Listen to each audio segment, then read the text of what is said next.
The pandemic has affected everyone in different ways. Some passed the time by baking. Homemade sourdough bread. Do I need to say more?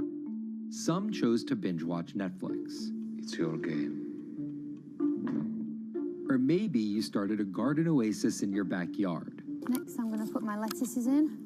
But for millions of others, I'm going to be posting stocks that will boom. They wanted to uproot the financial industry. Let's just lock it on up and take $15,000. Here's a stock that can change your life. I see a stock going up and I buy it, and I just watch it until it stops going up, and then I sell it. I have gained over $3 million.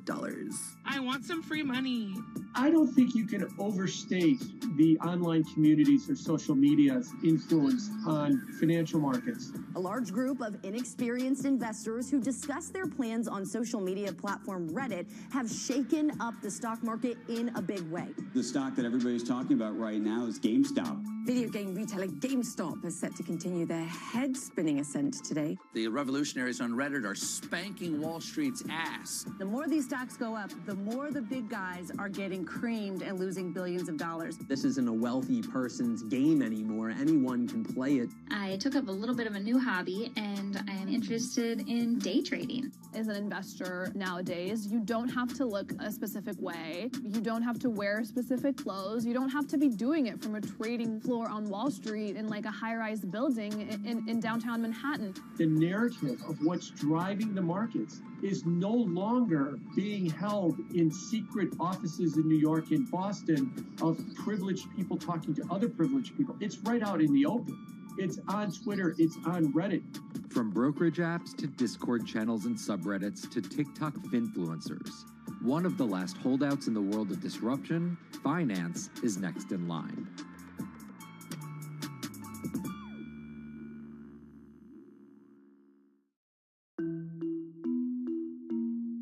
Investing should be as ubiquitous as shopping online. That's Vlad Tenev, the CEO of Robinhood, the online brokerage app, talking about how he wants his app to disrupt the world of stock trading like Amazon disrupted the world of home shopping. And I think that speaks to exactly the mission that a platform like Robinhood has, which is to democratize investing.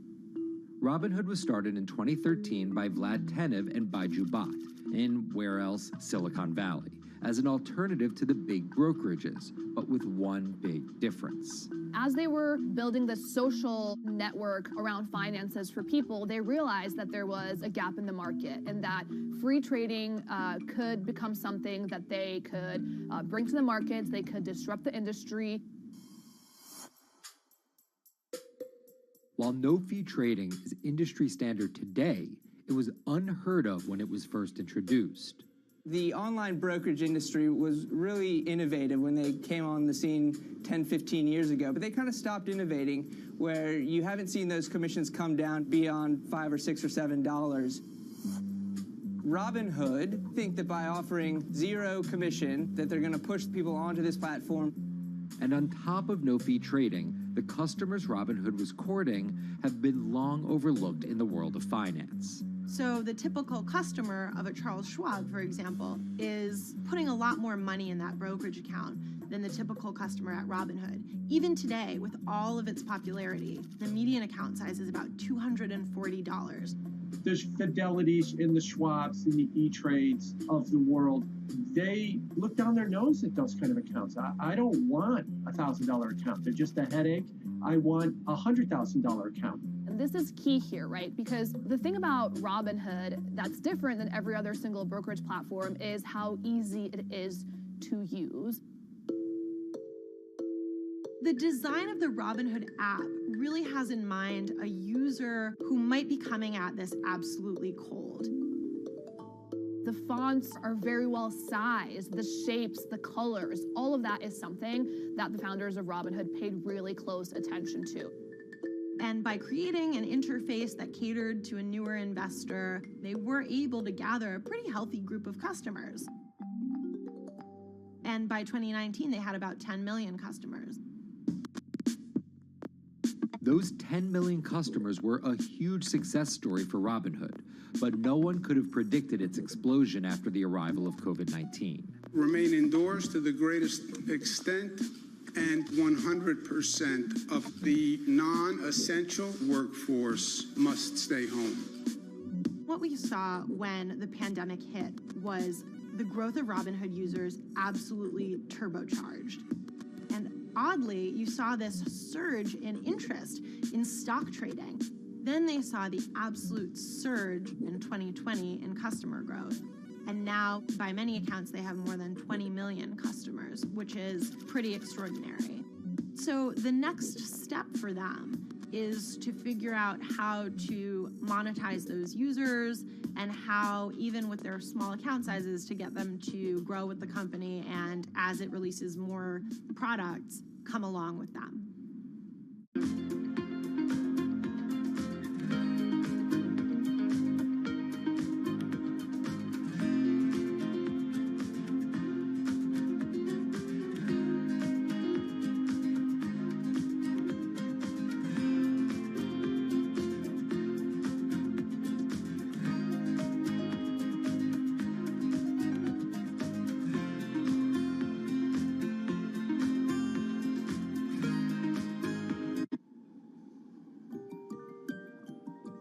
Robinhood would become one of the COVID economy's breakout successes. Robinhood traders, as they're called, became the shorthand explanation for the frenzy of often speculative retail investing after the pandemic lockdowns. Kids wake up in the morning, they go on Robinhood. They're, in the shower, they check Robinhood. Kids are learning how the stock market works at 18 while they're at school, checking their phones in between classes because notifications pop up telling them what their stocks are doing that day. With these new tools, millennials and Gen Z are investing in the market in ways their parents could have never even dreamt of. That is sort of key when we talk about the divide between older and younger generations, is that the younger generation is exposed to so much more information and tools at their disposal to do what they want in the market. The older generations, you never had the technology or the cost structure that you could play the markets like you can today. So you were stuck with giving your money to a professional investor and paying them a fee to do it.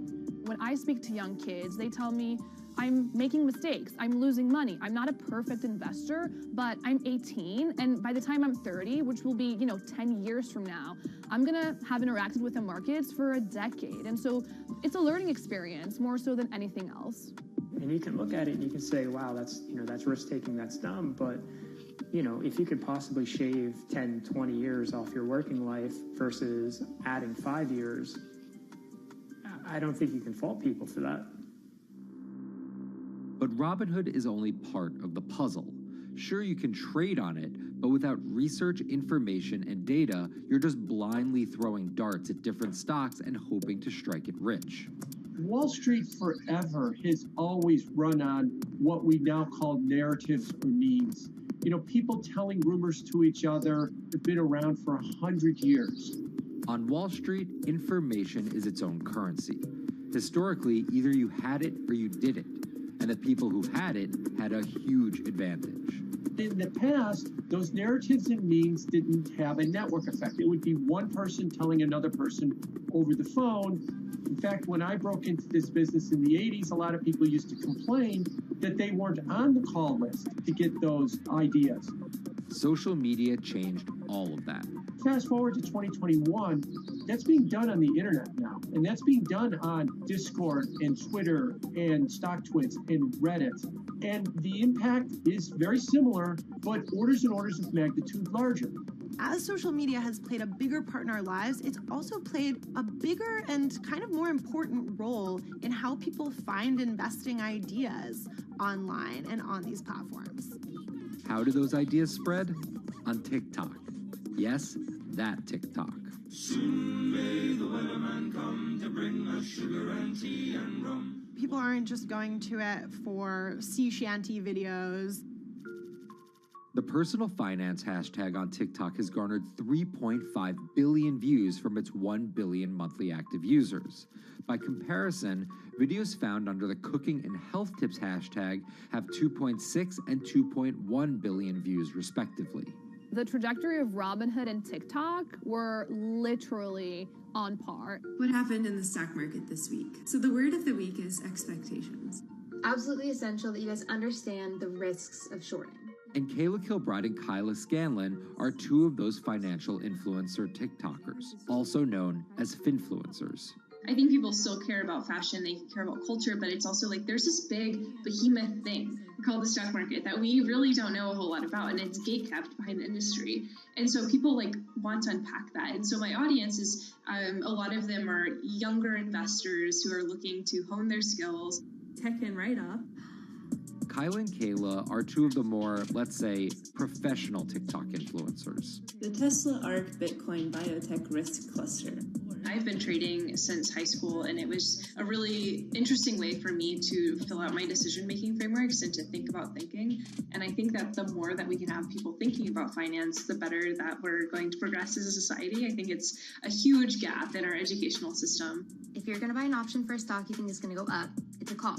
So think of it like this. I made the options video where I was like, options are just like shopping. Rumor has it that this pallet's about to go up in price. So if I come in tomorrow, can I still buy it at said price? And a ton of women just like attacked that video and were like, you explain things so much better than my boyfriend or my professor, or like I could sit and listen to you all day. And I was like, this is what I was looking for. But TikTok's algorithm does not reward calm and measured videos about responsible investing. It rewards this. Watch this video for 30 seconds and you'll be rich for the rest of your life. I try not to say the A word, the ALGO word, because TikTok listens to us. The algorithm does impact how you feel. You know, you do notice which videos do better versus which videos do worse. How do you catch someone's attention in less than 60 seconds? And how do you make it something that they're like, I need this in my life? Nearly impossible to do that in 60 seconds. But the people who perfect it are the people that you're going to watch and going to stick around. And where people are sticking around? Reddit. And its nearly countless subreddits about finance. And by far the biggest one of those is Wall Street Bets. There's a lot of social media platforms out there, but Reddit is like the social media platform for finance. Places like Wall Street Bets is where it all goes down. Started in January 2012, it wasn't long before Wall Street Bets adopted a 4chan-like etiquette, leading to their tagline, like 4chan found a Bloomberg terminal.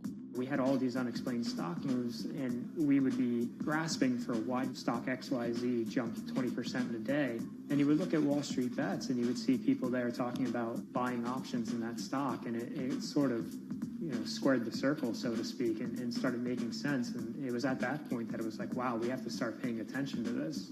Some people on the platform really spend tons of time, and others are just looking for entertainment and to have a little bit of fun, effectively gambling or looking for an outlet, trying to make a little bit of money. Then on top of all of that, there were stimulus checks. Now, clearly this money is going to people who need to use that to eat, to live, but there's a lot of people who use this money to invest in the stock market. And it's not just stock tips. People quote-unquote YOLO their entire life savings or stimulus checks on a single stock. They post what is called gain and loss porn, screen-grabbing staggering hits and misses on stocks for the entire community to see. I'm about to lose everything. And while some of the people on Wall Street Bets are novice investors, the community contains multitudes. In one respect, what it did show us among these network groups is they are very sophisticated. They're not a bunch of ignorant people talking to other ignorant people. And this is where the pieces of the puzzle all come together to wreak havoc on Wall Street for a solid week in early 2021. It's pretty clear that the combination of more people having retail brokerage accounts and trading apps and more people being stuck at home looking for some kind of entertainment and some kind of community online came together in this very singular way. What came together is GameStop. Let's go back to the beginnings of what happened with GameStop a couple of years ago.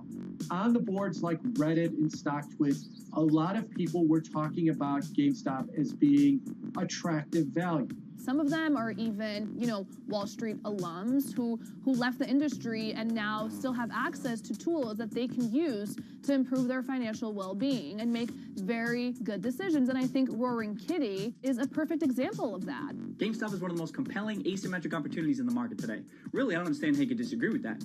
At the same time that this crowd was talking it up, the hedge fund institutional crowd didn't like this stock at all, and it had the largest short interest of any stock in the New York Stock Exchange going into late 2020.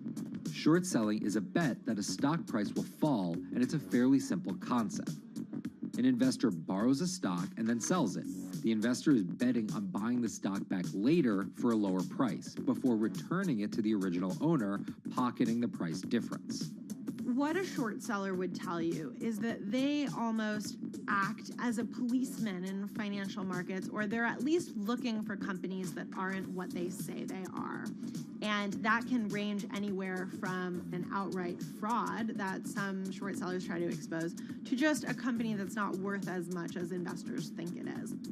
The problem is, if the stock price rises, the short seller has to come up with the money to buy the stock back. And the more it rises, the more it costs. And that's what's called a short squeeze. And the hedge fund Melvin Capital was on the wrong end of that squeeze. Melvin Capital lost over 50% of its money in the month of January alone, just from being caught in the short squeeze of the stock. This is where the disruption comes in. One of the most wild stories you're ever going to see. GameStop shares absolutely going nuts. In less than a year, the company's stock has jumped from less than $3 a share to almost $350. Cheers, everybody! Roaring Kitty has turned $50,000 or so investment into some $14 million. Whoa! Investors all over social media use the free trading app Robinhood to wreak havoc on Wall Street. They're actually piling on into some of these stocks to really hurt the professional short sellers. And they all used Reddit, Twitter, TikTok, and Discord to tell one another to keep buying and, quote, hold the line and not sell GameStop. People are getting cheerleaded for jumping in, buying at the highs. They're saying, keep going. And it was working too, until Thursday morning, the trading app Robinhood sent out this tweet. In light of current market volatility, we are restricting transactions, including GameStop. People were really angry. Robinhood was supposed to allow the regular people to play the same game these big boys are playing. But instead, we were all taken for schmucks, and they screwed us. Shares of GameStop are jumping again now that retail investors are being allowed to buy shares of the stock. But what we learned is that when people organize online, they have the ability to disrupt the market. And it was a big sign. The ivory walls of the institution aren't as powerful as maybe the institutions thought them to be. I don't know if pumping up GameStop was the best use of billions of dollars, but I think that as a signal to society, it was pretty interesting and powerful. The GameStop saga was so impactful that both Vlad Tenev and Roaring Kitty were called in to testify before Congress to clarify each of their roles in the saga. One thing that's emerged from the congressional hearings is that they're interested in how retail brokerages make money and whether they're keeping the best interests of their customers in mind, but it's pretty fuzzy as far as what they would actually do as a result.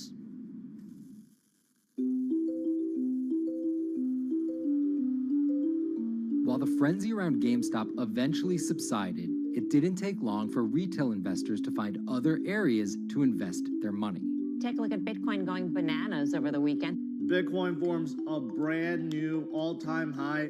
It was after GameStop started to drop that we saw Bitcoin really go up to over 60,000. How much further does this rally have to run? It's compelling to say that money shifted from one venue to the other.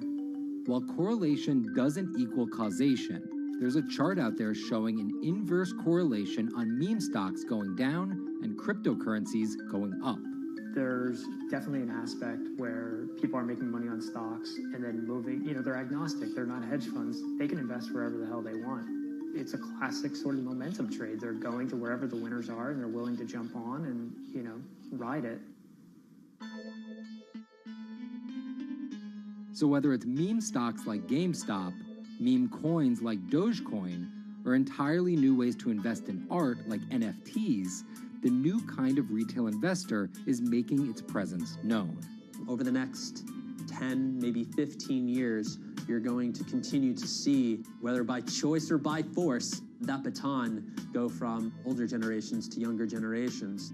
I don't think any single app is going to be the thing that disrupts. I think people are the disruptors.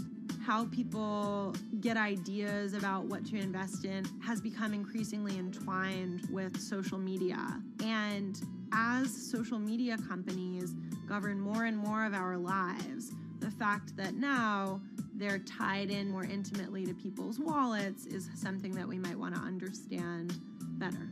Usually what disruption, I think, means is technology comes in, whether it's blogs to the newspapers or online retailing to brick and mortar. They come in and they're in the same business, but they just do it in such a gigantic cost savings that it causes everybody to switch. Well, that's the risk that happens here, is that it's so much cheaper to just manage your own money. We're not there yet, but costs and conveniences are moving in that direction. So I'd say, Wall Street, you haven't been disrupted yet, but you could be in the coming years, and that the final chapter on this story hasn't been written.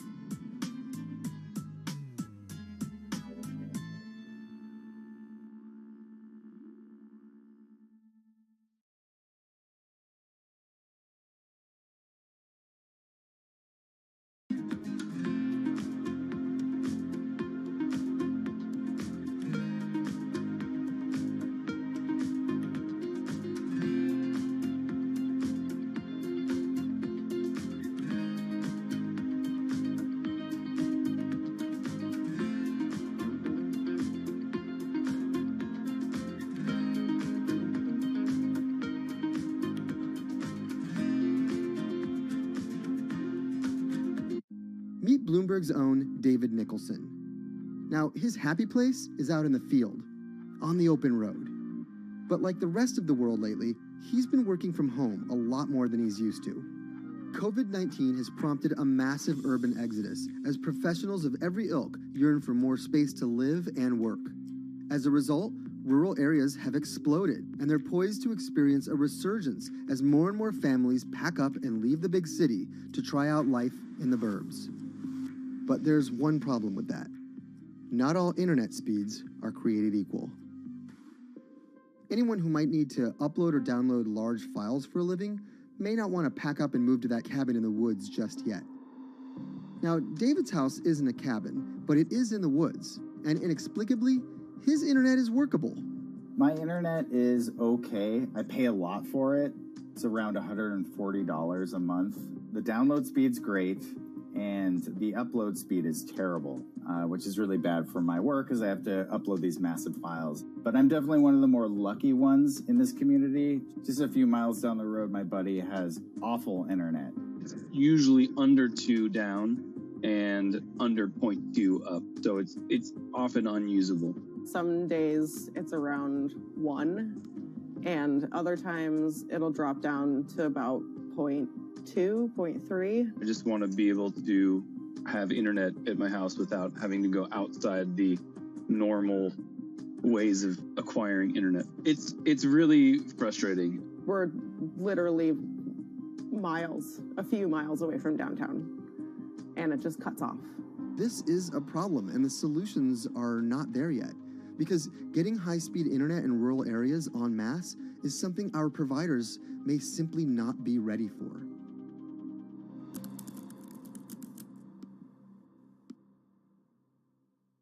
If your internet service doesn't have fast download and upload speeds, then you don't have high-speed harmony. You have. Americans on average pay about $70 a month for internet at home. But in rural areas, it could cost a lot more for a lot less service. So the pricing for a fixed wireless provider here can be something between $80 and $150 for about 25 megabits per second. However, gigabit service, which is 1,000 megabits per second and symmetrical, is running at about $119 a month or $130 a month. That's John Paul. He co-owns Spiral Fiber, an internet service provider here in Nevada County, California. And for the past 10 years, he's been trying to bring an affordable fiber optic network to town. It all started when he applied to be part of the pilot program for Google's fiber service. Across the country, civic boosters have been going to extremes, chanting, singing, Google in the morning, and marching, trying to get the search engine giant to look at their town. The internet these days is crucial to be in the world, to be a part of the world, and to be connected to your community. Google ultimately went with Kansas City, Missouri, which left Paul on a mission to get funding to lay out fiber optic networks for gigabit service. Over the next several years, he would attend conferences and pitch venture capitalists and apply for grants to make his vision come to life. One of the biggest roadblocks to building infrastructure for the internet here in the United States are the existing large providers. They have their land staked out.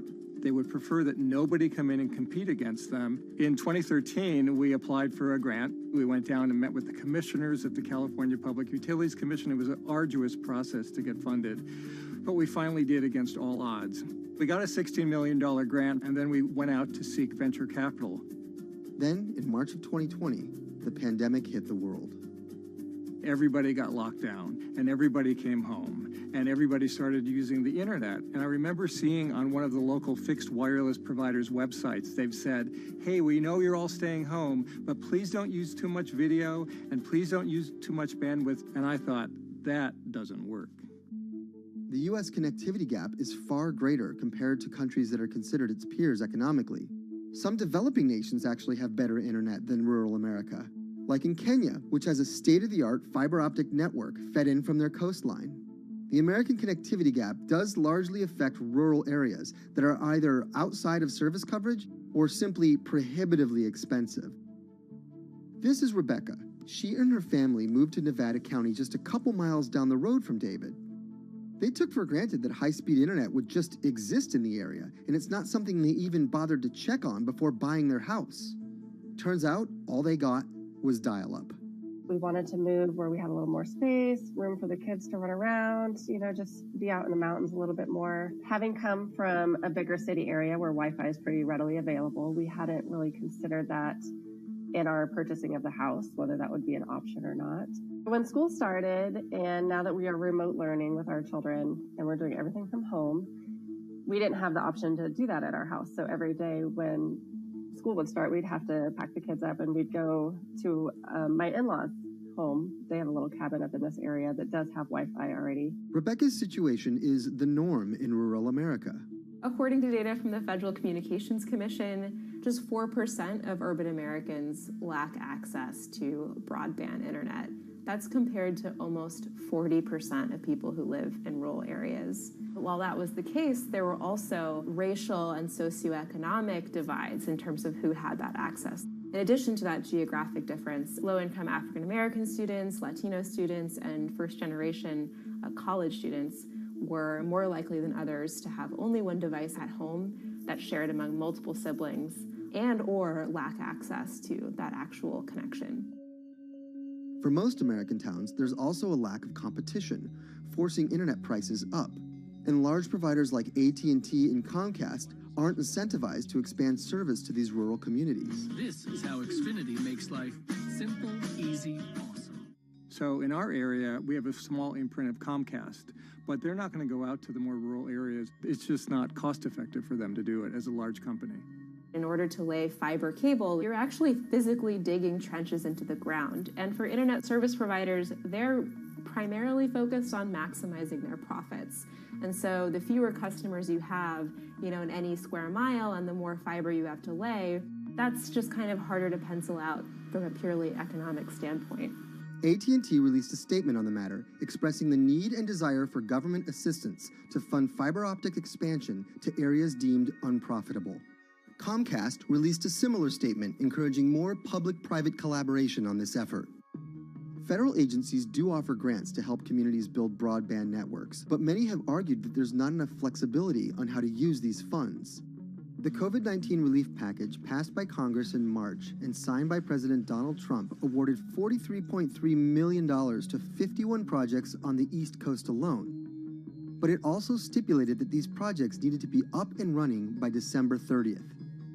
For contractors who plan projects months and years in advance, it's a scramble to rearrange their schedules to meet that deadline. So what we've been asking the federal government to consider is at least have, as long as the projects are getting started, knowing the projects are being put into place to expand both remote learning, working from home, and opportunities like that that are truly driven from COVID. We're moving as fast as we can regardless, but hopefully they'll give us some more time.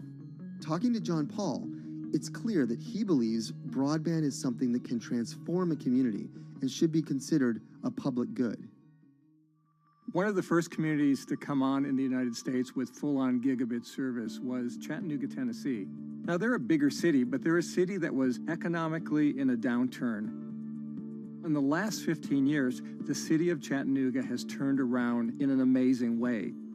It's a nexus for young people to move to. It's a place where technology happens. It's not just about logging on to Zoom, to connect with your colleagues who might be in New York City.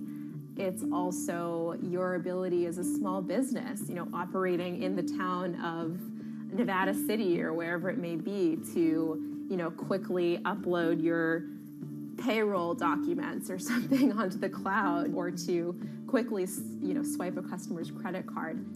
There's just some really basic business functions and mechanics that I think people in big cities really take for granted, and that are just going to be a much bigger challenge for small business owners in rural areas.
Historically, the marginalized people, you call them as untouchables or Dalits, they have been kept away from the center of the knowledge. Once you are born into a caste, it is very difficult for you to grow beyond that. You are stuck in that identity.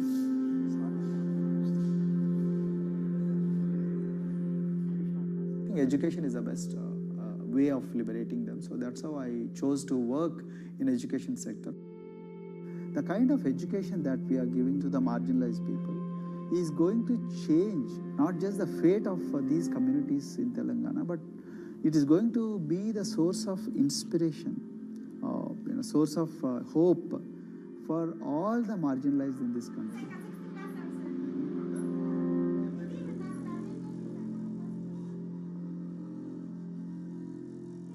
Greatest blight in India is the system of caste. For generations of Indians, the social code known as the caste system has defined how people earn a living and whom they marry. Although outlawed 7 decades ago, castes remain a significant factor in deciding everything, from family ties and cultural traditions to educational and economic opportunities. Dalits, people who are on the lowest rung of the caste system, constitute almost 1/5 of India's population of 1.3 billion. Not able to afford the high tuition of private schools, many are forced to attend government-funded institutions, which in the past have suffered from poor infrastructure, lower education standards, and high student-to-teacher ratios. But Dr. Praveen Kumar is trying to change that.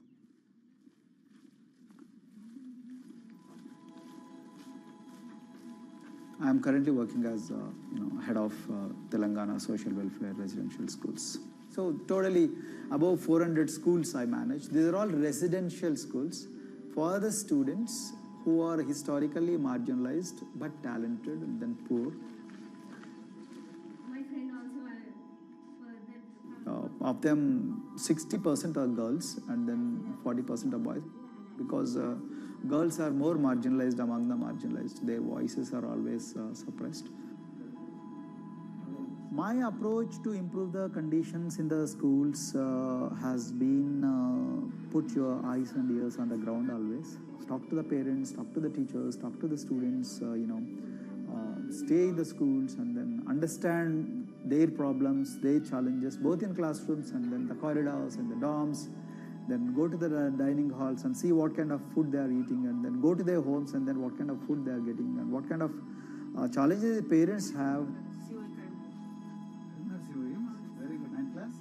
One of the important changes that I brought in after I took over was to complete the transformation of mother tongue to English medium, because English medium, as I said, English is the language of emancipation, a language that connects you to the whole body of knowledge in the world. So we had to train a lot of teachers. Refer to the dictionary also, okay, and find out the new meanings, as well as describe about. Hey, Richita, how are you? Hi, Sindhu. Fine, thank you. And how about you? I'm fine too. It's been a long time. Identity is extremely important. There is a scientific evidence to prove that your sense of identity is extremely crucial to your growth as a successful human being in your life. If you accept an identity which is very humiliating, which reminds you of very painful past, I think that identity will not help you to grow. I'm not saying that you should forget your past. I'm not saying that, but that should not be in the bubble in which you must live always.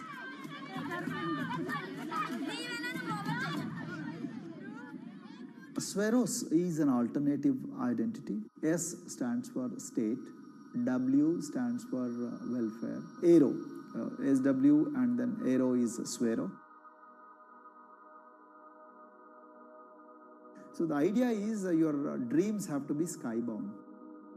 So that is what we are trying to achieve by changing the identities. Like, you say, I'm a Swero and I aim to be a doctor. I am a Swero, I aim to be a top-notch engineer. I am a Swero, I aim to be a top bureaucrat of this country.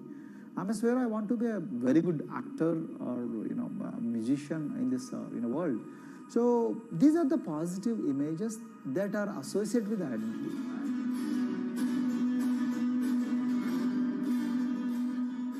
Just to give an example to you, in 2012, in our institution, we used to produce about 6 doctors per year. But because of our, this self-liberating ideology of Sveroism, we have, this year, we have produced about 189 doctors. This is phenomenal for any poorest of the poor people. You know how difficult it is to get into a medical colleges in this country. So, but today, because of this ideology, the students have been able to achieve this, feat.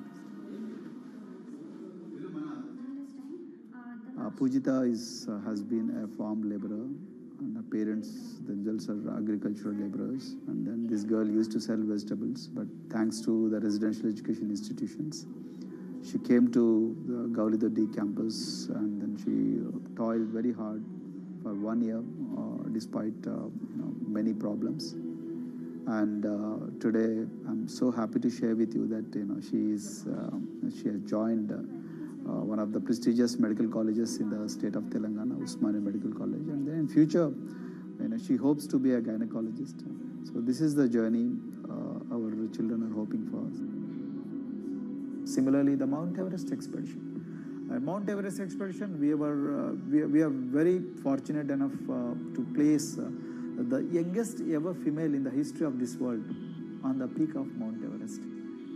How did this happen? It's all because of an ideology that helps you to liberate yourself.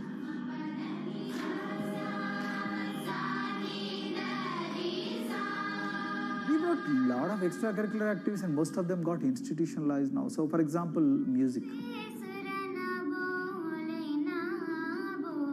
Similarly, the games. We have so many coaching academy. We have boxing academy, we have wrestling academy, we have handball academy. So we have, kabaddi, the traditional Indian sport. We have golf. We have introduced the golf also. Like golf is generally played by so-called rich people, but today even poorest of the poor people also are being trained in golf in our schools. Wow. So our intention has been to give all 360 degrees, type of opportunities to the students, so that whoever is interested in whatever activity, they can go and then do it. Break the barriers, break the fence, at least mentally, because poor people have been programmed to be victims, programmed to be subjugated, programmed to be on the margins, always, programmed to feel inferior. We wanted to change all that. There are certain games which are exclusive to rich people. There are certain languages which are exclusive to middle class and upper middle class in this country. To put it in one word, the sole aim of introducing all these co-curricular activities is to break the stereotypes which are recklessly imposed on these people. Their stereotypes Dr. Kumar knows all too well. Born a Dalit, his grandparents were labourers and access to the village well was restricted. Dr. Kumar credits his parents' belief in the power of education with helping him realise his aspirations. He went on to join the Indian Police Service, attended Harvard University, and then began pursuing educational reforms back home. I attribute whatever I am today, it's to my mother primarily. They educated me in the village, although there were no good schools. So then I stayed in social welfare hostels, the hostels which are managed by government for the poorest of the poor kids. I passed with reasonably good grades. Then I went to university and then I faced worst form of discrimination in the universities. Like there were, in those days I'm talking about, so the bathrooms and the toilets were exclusively meant for scheduled castes and scheduled tribes. We used to fight discrimination on one hand and then again, try to excel in academics, day in and day out. So that's how I came to education, because I deeply believe that education is the only important weapon that can really, place the poorest of the poor people from a very victimhood orbit to a prosperous orbit. I think in future, this is going to be a game changer for the marginalized in this country.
If you look at a thermal image of a city and then compare that to a map of vegetation, you'll find that where there's greenery, the temperature is lower.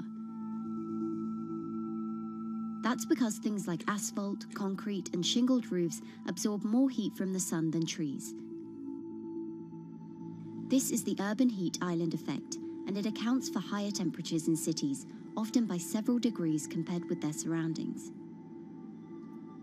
It's becoming a huge risk to human health as growing urban populations exacerbate the heating effects of climate change. Heat waves kill more people than any other extreme weather event, more than tornadoes, hurricanes, and even floods. That's why urban heat island mitigation strategies are being studied in Singapore by a group of researchers. The government-backed project called Cooling Singapore is now in the process of combining everything they've learned to create a digital tool that can help cities all over the world, starting with Singapore.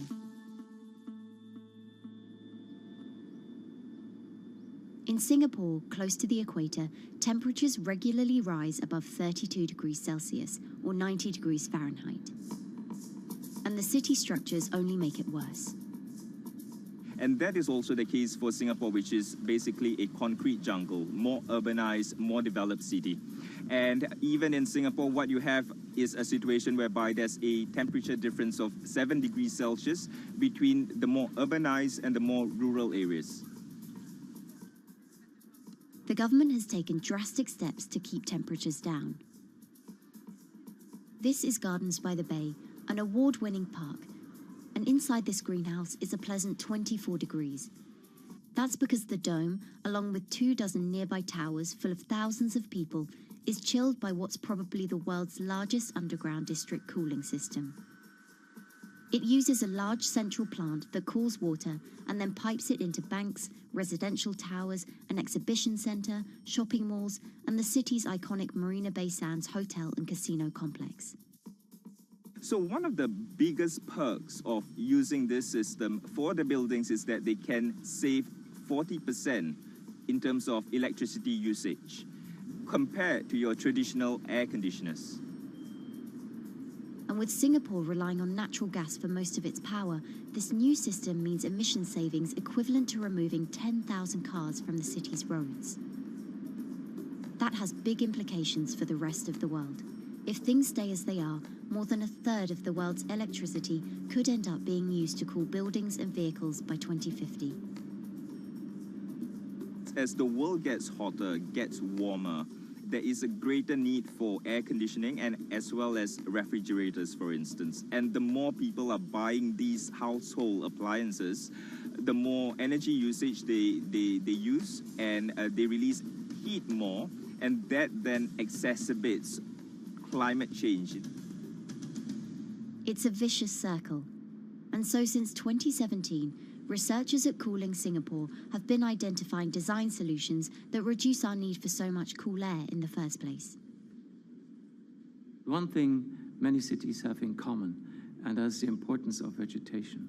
That's a very important measure to mitigate the urban heat because of the shading effect, of course, and the psychological effects of the vegetation, and also because of the possible evaporative cooling effect of the vegetation. Vegetation can be, of course, on the ground floor in form of trees and shrubs, and you can walk under them. This is the so-called canopy layer that the vegetation forms above us.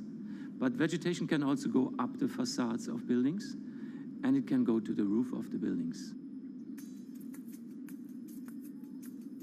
Luckily, Singapore has been striving for the garden city feel for quite some time. It was a vision initially introduced by then Prime Minister Lee Kuan Yew in 1967 to make life more pleasant for people. And today, Singapore is one of the world's greenest cities in terms of urban vegetation. Kampung Admiralty, a community centre that contains health facilities and social spaces, now provides more green space than the plot of land it was originally built on. It's topped by a roofscape of staggered terraces covered in local plants, which functions as a community park. And a village green in the centre that contains farm plots for residents to tend to. Park Royal on Pickering was designed as a hotel in a garden that doubled the green growing potential of its site. There's now 15,000 metres of sky gardens, reflecting pools, waterfalls, planter terraces and green walls. And the government has big plans as well. Singapore actually has a plan to plant 1 million trees and add more green spaces over the next 10 years. It is actually a mix of wanting to reduce the urban heat island effect, but on the other hand is also to get the people to be more connected to nature. But it's not enough. The city-state has still been warming twice as quickly as the world average over the past 6 decades. That's why Cooling Singapore has developed a catalogue of other potential heat mitigation measures. when you try to mitigate the urban heat island effect in a city or in any building, in a village as well, the first place to start is by shading of the windows. You have to keep areas clear so that the wind can move through it. Water of a certain depth can act as a very good thermal buffer. If you have to construct heavy buildings such as high-rises, at least you can make the surface, the facade, less heavy, and you can protect it from direct sun penetration. We have to make sure that no combustion engines will be in the city in the middle, in the medium to long-term range. So ideally, the electricity production is outside of the city, and you bring just the clean electricity into the city. You can at least minimize the use of energy in the city, and you can start to slowly convert the roofs, the facades of the city into production areas for renewable energy. In Singapore, unfortunately, this is a limited option, but in the long run, it could produce up to 20-25% of the energy, of the electricity needed in Singapore if all the roofs and the areas in the buildings, on the facades would be used to do that. With so many different ideas, Cooling Singapore is also designing a virtual model of the city to test them out. It's called a Digital Urban Climate Twin, or DUCT, that will calculate how each element of the city's design will impact the urban heat island effect. That means we model not only the geometry of the buildings digitally, but also we model the transportation, the insulation, the temperature, the radiation coming from the sun, the weather, the local climate, the even very, very microclimate of the city, the water, the movement of people in the city. We can invent scenarios, we can design scenarios, test them before we actually build them, and if they test very well and we are sure that they will function, then we can start to build them and put them into reality.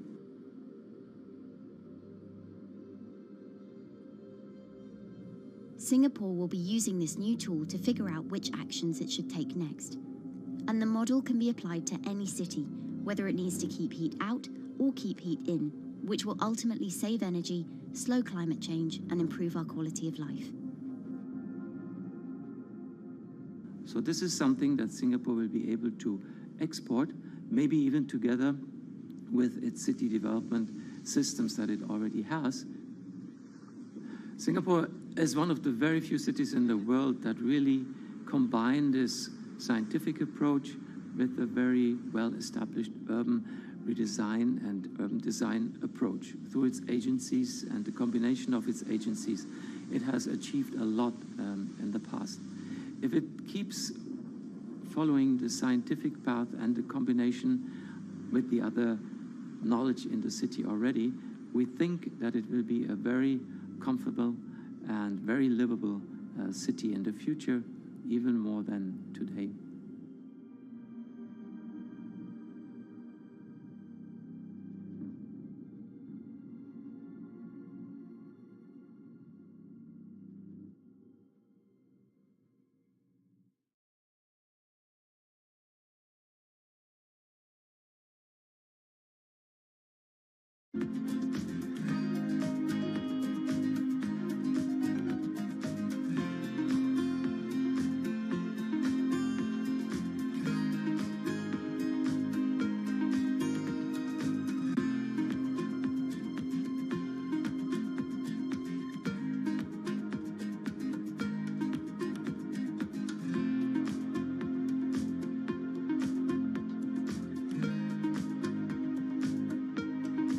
Times are tough.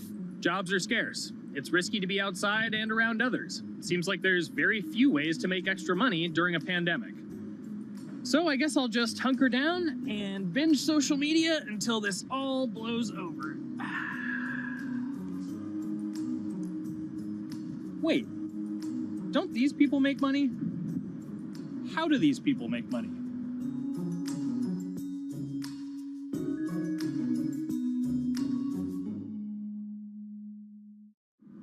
Streamers, YouTubers, Twitch stars. How do they make money? Is it a lot? Is it a lot of work? I know, I gotta ask somebody in the biz, and I got just the guy. Austin John Plays. This is your full-time job now, right? As of November of last year, yes. This was always just kind of like a side thing. Like any money that I made from doing my videos and whatever else, I never touched that because I didn't really think of that as being like real money. And then it started coming in more and more. And then it was like I hit my first day that I broke $1,000 and I was like, this is actually going to be money. How did the YouTube channel come to be? When the game Pokemon Sun and Moon came out for the 3DS, there was like things that I learned about the game, and then I wanted to just share that information with people. And at the time, I didn't have any way to capture a screen or anything, so I found like generic footage, and I kind of put it all together with so much editing. And that video got 6 views.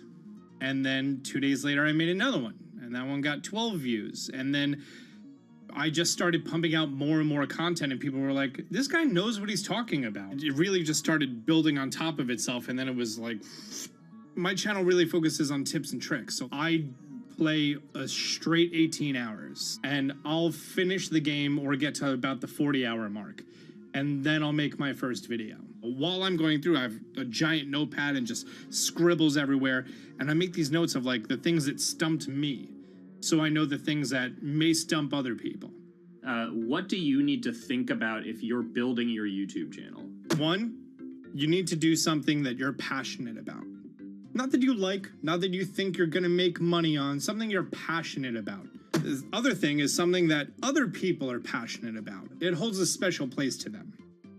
And third is, it needs to be something that people are gonna seek out information on. In order to enter into the marketplace, you either need to be better than everyone else, you either need to be faster than everyone else, or you need to be more accessible than everyone else. And you can't be more accessible because it's already on the platform. Granted, if you understand how the algorithm works, which is very similar to Google Analytics, then yeah, you can have a little bit of a head start. But if you're not doing it faster, and if you're not doing it better than everyone else, then why should anyone watch your channel? So my income as a YouTuber kind of breaks down to 3 different ways. 1, which is the bulk of it, which is ad revenue.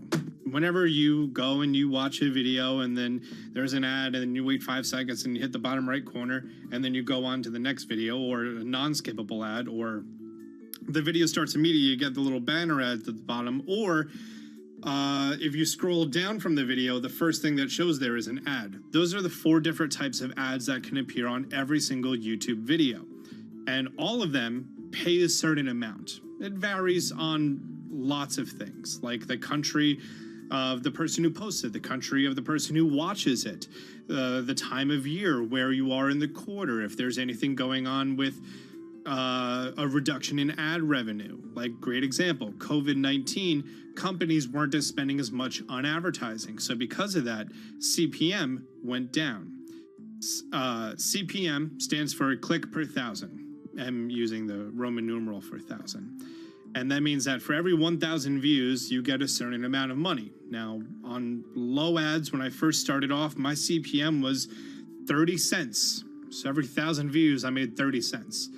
But then once I signed with an MCN and I started making more quality content and more engaging content, some of my better videos and certain times of the year, I can see CPMs as high as $12 to $14. And there's a big fluctuation between, if I post a video when there's no ads being spent, like January and February. That's the reason a lot of your favorite YouTubers and also TV shows don't post new videos in that time of year because ad rates are down. Why are they going to make content then? Instead, you're recording and you're bulking up for when ad revenue is higher. The second way that a YouTuber makes income is support, crowdfunding, things like that.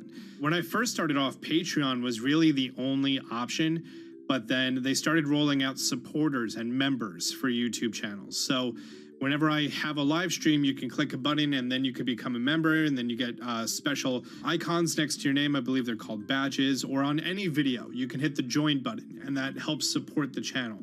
And then the third aspect of that would be merch. And for me, my merch has been somewhat basic. In fact, I'm wearing one of my t-shirts from last year right now. You have to endure the times that your first video gets 6 views, that you post it on Reddit and they say, shut up, and then an auto mod bans you.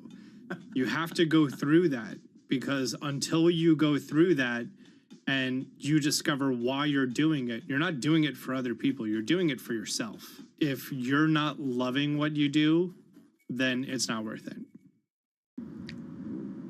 Huh. So make a channel about something that I'm passionate about.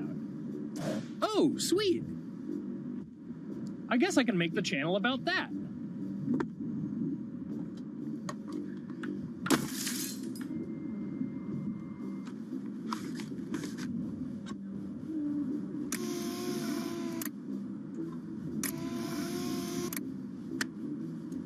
Now, how do I grow an audience?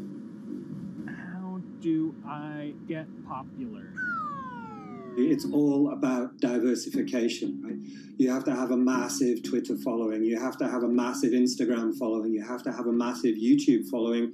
Of course, you have to be on Twitch, which is the key platform. But basically, any way you can get in front of your audience, you can engage with your audience, is going to drive those clicks, which ultimately drives the advertiser revenue that you get back from all of these platforms. It's me and Dan playing video games and talking in a funny manner over them. They're not just people who are good at games, they're actually people who are good at online engagement, online entertainment, first and foremost. You have the right to remain stylish. Anything you wear can and will be used against you in the court of fashion. The streamer is either very, very talented at the game. The best player in the game is generally going to draw a crowd because people like watching people who are very good. On the other hand, they're either very, very good or funny, charismatic, whatever it is on that side. Oh, no. You know, it becomes more of a show where they talk about other things outside of the gaming world, and gaming becomes really just a backdrop and an excuse to engage with that audience. There were those weird, like, Ronald McDonald, like, straight to VHS movies. You remember those? I'm personable, I'm chatty. I would kind of, when boring things were happening in the game, I would ramble on about, movies I'd watched or books I'd read and, or conversations I'd had and stuff like that. And so I think being personable was a big part of that. It's not just getting on and playing games. It's getting on and being an entertainer. You are putting on a show. All right, now let me go ahead and grab the samurai sword that every gym has. Okay, he's dead. To have a larger audience and to have that audience, I think, stay with you, you have to bring something extra. You have to find your niche. You have to find what works and what connects with the audience and what makes them laugh and what makes them keep coming back. You gotta make it a little more exciting, all right? Throw in a hanging bishop. Have everybody in suspense for a moment. I think the real most important thing is to just get used to being on camera. Like in any sort of performance thing, is get used to talking on camera. My first few videos were terrible, but because I sat down and did it for 6 to 8 hours a day, I just got used to talking and I got over that uncomfortable hump. If you go into Twitch purely with the expectation that you're going to make money, make a job out of it, have all this growth, and it's going to be great, you're probably going to burn out prior to getting to that point because there's very little payoff for a long time, right? Like multiple years generally before you really start to see a payoff. And so, those first few times you're streaming, nobody is there. One person shows up every 30 minutes, says hi, maybe, and leaves, right? Like, it's very discouraging, I think, for a lot of people. And so you have to be there just loving it. You have to love talking to yourself when nobody is around. You have to love just the game that you're playing, all of that stuff, because it takes a while. And I think a majority of people burn out prior to getting to the profitable point of it. And there you have it. My very own YouTube, Twitch, Discord, and streaming channels all ready to go live. It's a veritable social media ecosystem just on the verge of thriving. So don't forget to smash like and subscribe and visit my Patreon for perks. Also, go to my merch page. And one last thing, stay cool, my friends.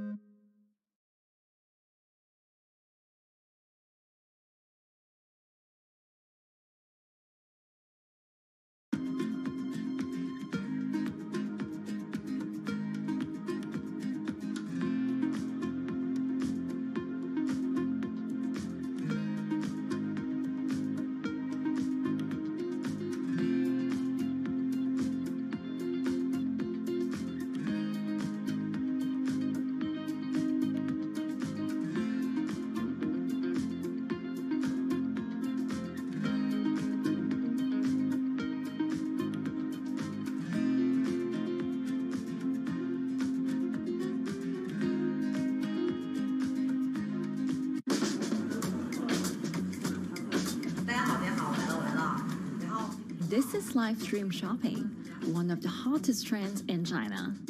Every night, tens of millions of people watch live shows hosted by influencers like Via and buy the products they recommend. On e-commerce and social apps like Taobao and Douyin, the sister app of TikTok. 我觉得已经改变了大家的购物的方式。其实各种各样的产品，哪怕你不买，你也可以来看。当然，你看了，你就有可能会买。It's not about, only shopping. It's about the experience. It's about having fun. You got to see 3D. You got to see in some kind of action. It's almost like a theater act. The internet craze has taken over China. By the end of 2020, the country had almost 400 million live stream shopping users. China's live stream e-commerce market has also grown dramatically, with an estimated value of $161 billion in 2020. It's becoming popular outside China as well. So, is live streaming the future of shopping?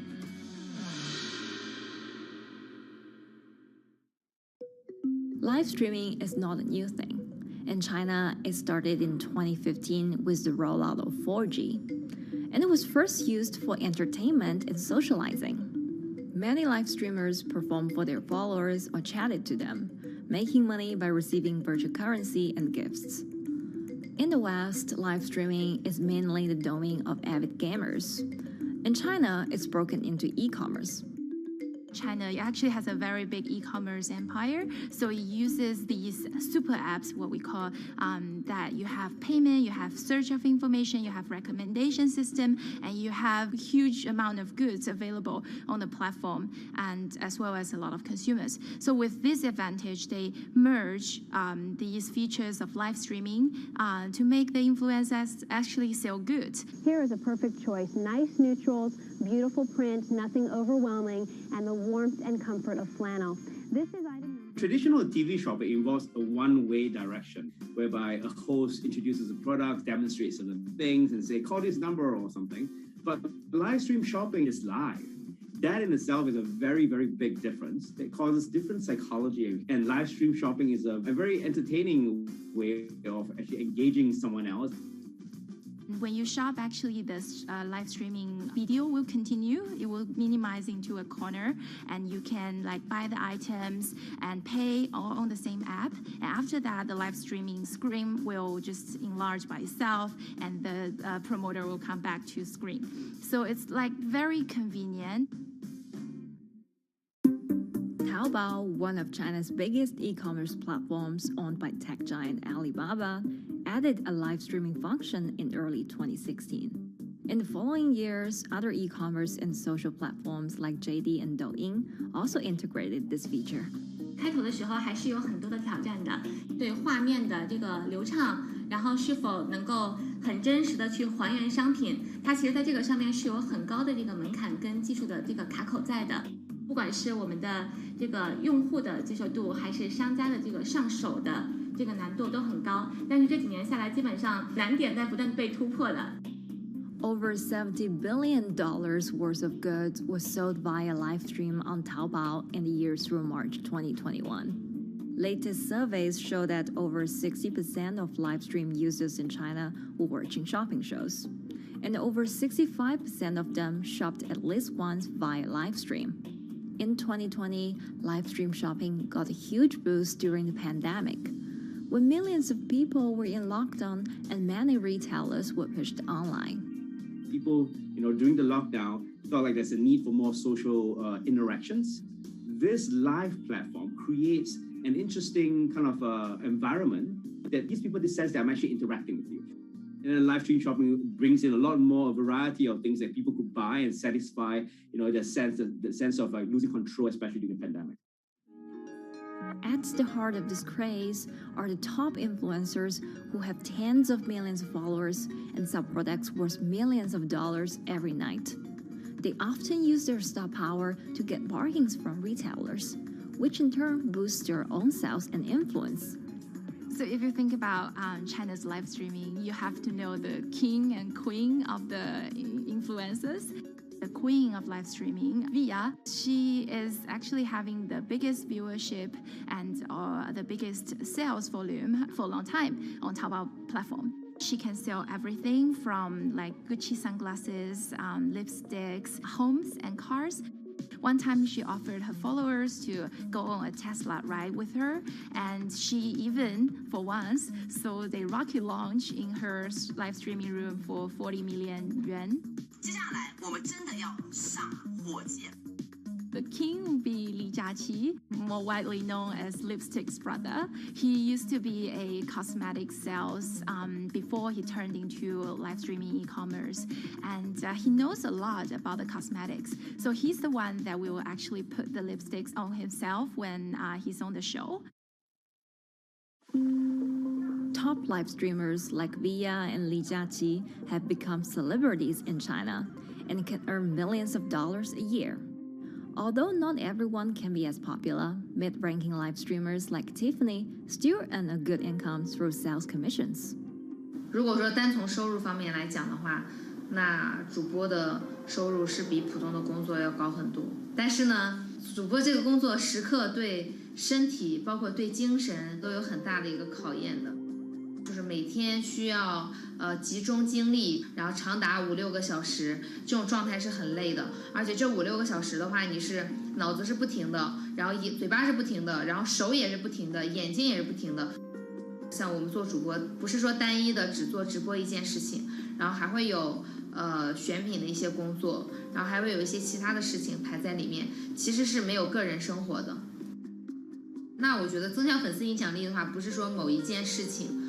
可能今天做了什么事情你就增大了影响力，而是每天不断的内容的输出，粉丝不断的可能对你的了解，慢慢的信任你。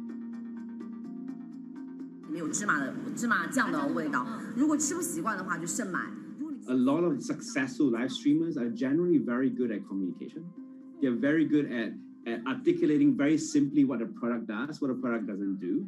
In order for them to sell, they need to be trustworthy and appear trustworthy, and they need to show in some ways that they're authentic, right? So for Via and Li Jiaqi, they are able to articulate that quite a bit through their body language, through what they say. For example, Li Jiaqi will always sometimes say bad things about certain products because to him that's his honest opinion, and sometimes people want to hear that. And so they seem very credible, they seem very trustworthy, and don't forget, they're also very entertaining and very interesting. If you're familiar with Li Jiaqi, he won a Guinness record for like the most lipstick applications to models in like 30 seconds. So if you're able to create a lot of buzz with interesting things that you do, people who may not want to buy lipsticks will also stream in just to watch what he does. And then from there, you might get hooked. 这就是一般女生出门的时候涂的口红的颜色。Live streamers also use sales techniques such as limited time or supply.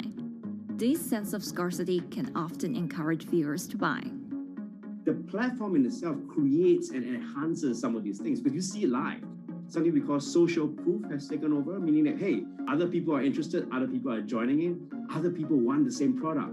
And they add it in the chat and they ask questions and they say, oh, I want this too. What happens then? It makes the whole product even more scarce.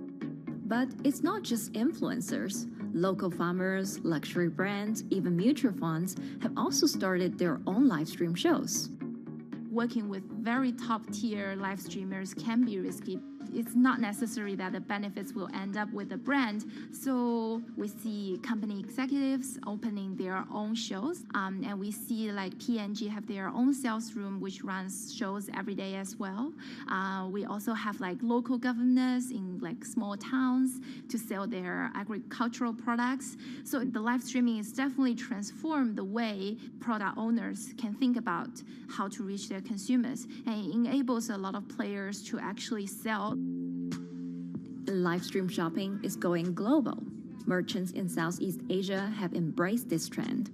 And in the West, Amazon has upgraded its live streaming function, adding interactive features like chat rooms.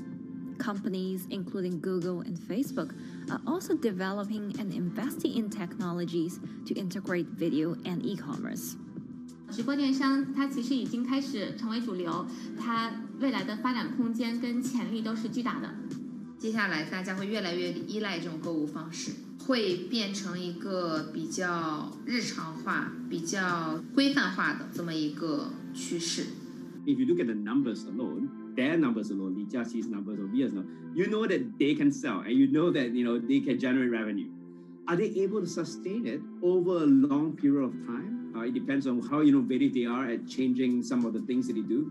But you can't expect consumers one day turn into virtual shopping for good. There will be the nature of us that crave to go into the store, to touch the goods and actually wear it and see how it looks like and walk around in that with our friends. And those things wouldn't be replaceable with live streaming.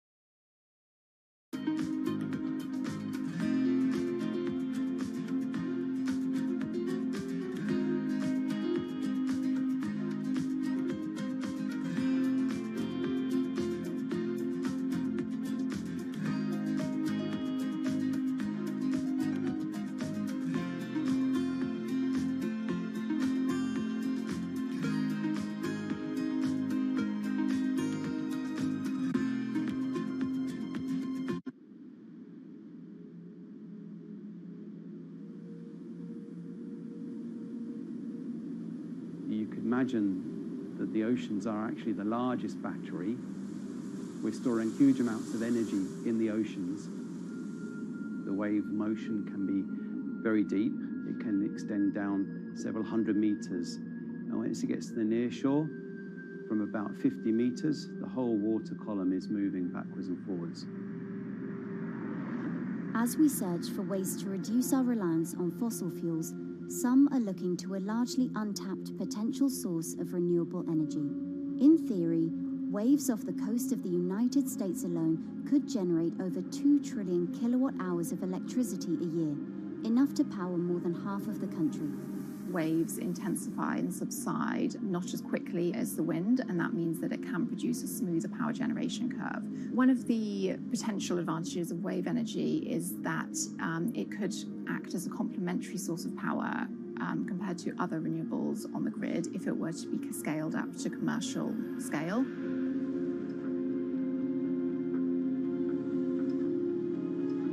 For decades, engineers have been trying to convert wave energy into electricity, but a host of technological and financial challenges have complicated their efforts. In the years from around 2006 to 2015, there were a spate of bankruptcies in the sector, and this was largely because of a lack of kind of continuous proven projects out at sea with reliable electricity generation. Since then, companies have been trying to develop the technologies at a steadier pace and with a smaller cash burn. But the same questions remain. Can companies develop devices and technologies that actually work? Is wave energy just a novelty or something that can become a major renewable energy source?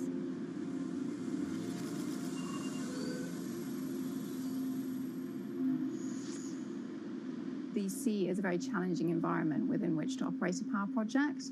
So seawater is corrosive and conditions are very rough. So this means that power projects don't have a very long lifetime, and it increases operating and maintenance costs.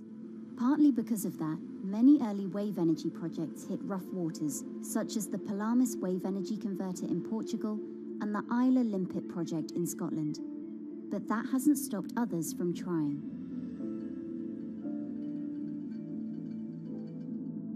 Companies are focused on testing projects out at sea, proving their durability, trying to raise capital and bring down cost.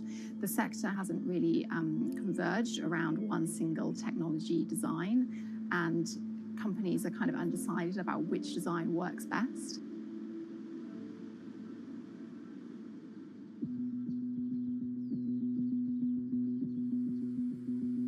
Finland-based AW Energy is a veteran in the sector. The first proof of concept of the company's device was made in the 90s after diver Rauno Koivusaari observed the strong back-and-forth movement of a hatch cover in a shipwreck in the Baltic Sea. The waves are generated far from the coastline, so the wind blows on the surface of the water, causing the water particles to rotate. And that rotation extends deep down below the surface. And the waves can be very long. They can be several hundred meters long. And as they come into the near shore, this rotational energy turns into an elliptical energy, and eventually backwards and forwards, as you probably noticed if you've been swimming on the seashore in large waves, you're pulled in and out. That's the energy that we're extracting. There's a sweet spot where we deploy, so around 10 to 15 meters of water depth. That's where there's still strong wave energy coming in. After years of research, prototyping and testing, the company has deployed Wave Roller, a 350 kilowatt device in the waters of Portugal. Wave Roller has an 18-meter wide and 10-meter high steel panel fixed to the seabed via a floatable foundation. The panel moves back and forth with the waves, capturing the energy. It's submerged in the depth of 15 meters, so it's protected from the extreme waves. We generate electricity by capturing the movement with hydraulic circuitry in a machine room underneath the surface. That hydraulic energy we turn to electricity with hydraulic accumulators and hydraulic motors, and also a generator. The Wave Roller has survived large waves at sea for over a year and delivered electricity via an underwater cable to the grid in Portugal. Meanwhile, the company has won a €2.5 million grant to work on an upgraded version of the Wave Roller, aiming to increase the electricity generation capacity to 1 megawatt. The upscaled device would have a bigger panel, 2 power takeoff units, and improved software to control the energy production.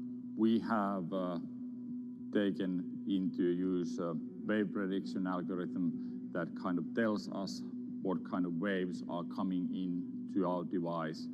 That gives us few seconds to prepare for capturing more energy, and the difference in that is significant.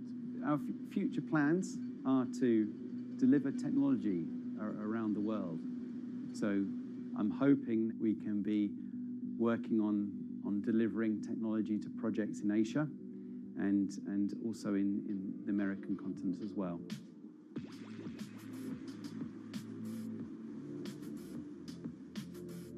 Meanwhile, Israeli company Eco Wave Power is taking a different approach to capturing the power of the ocean.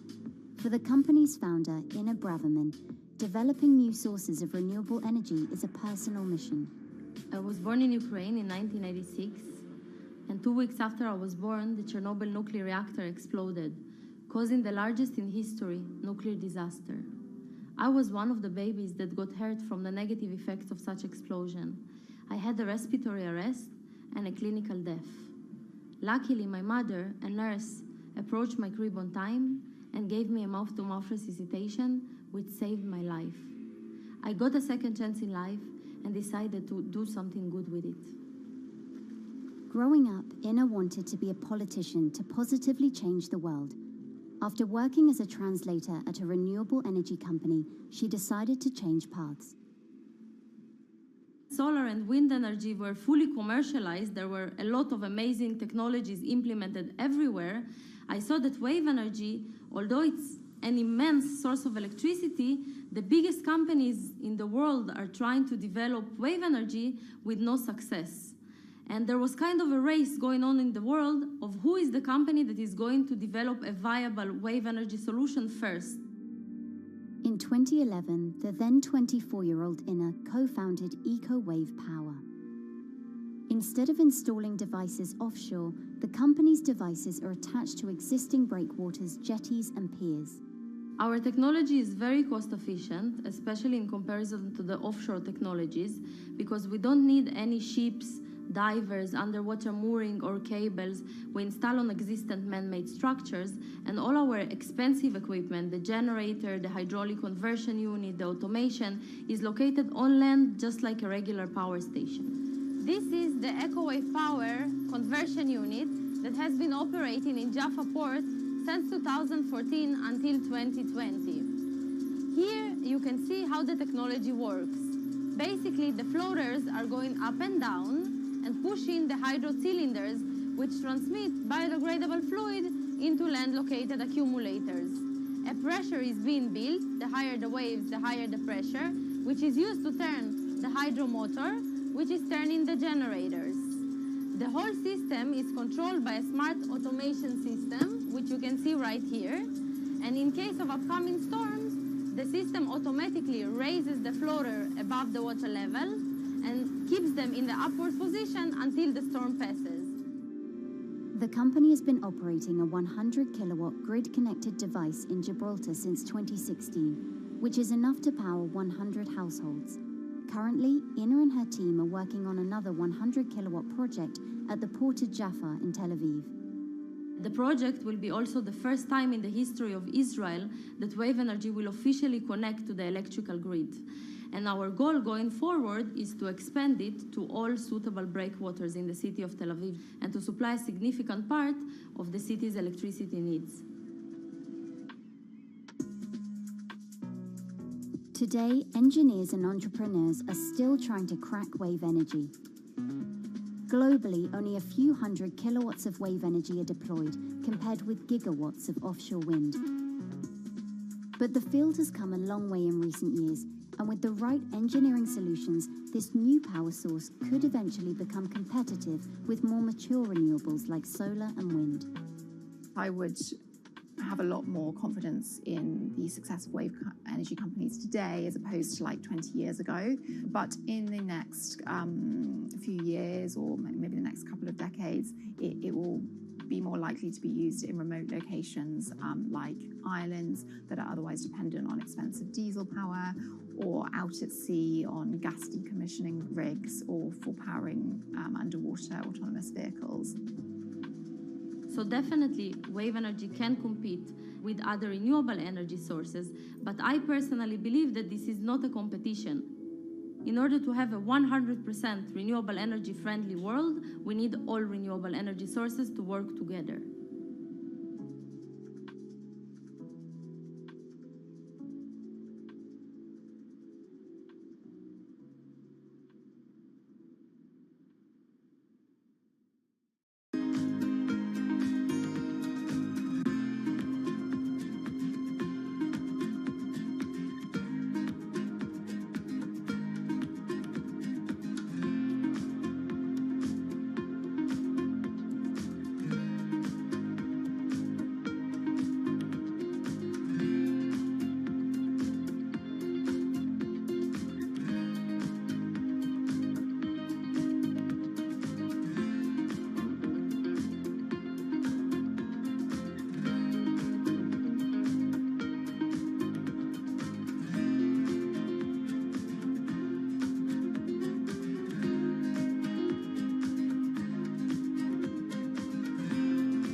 Who are all these people from? Who are all these people from?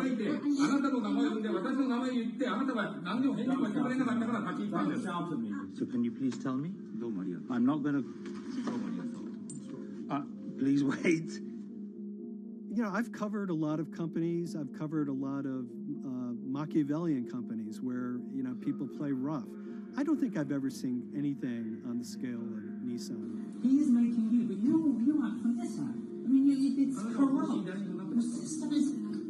One of the most dramatic elements was Ravinder Pasi's home being raided by court officials in Yokohama.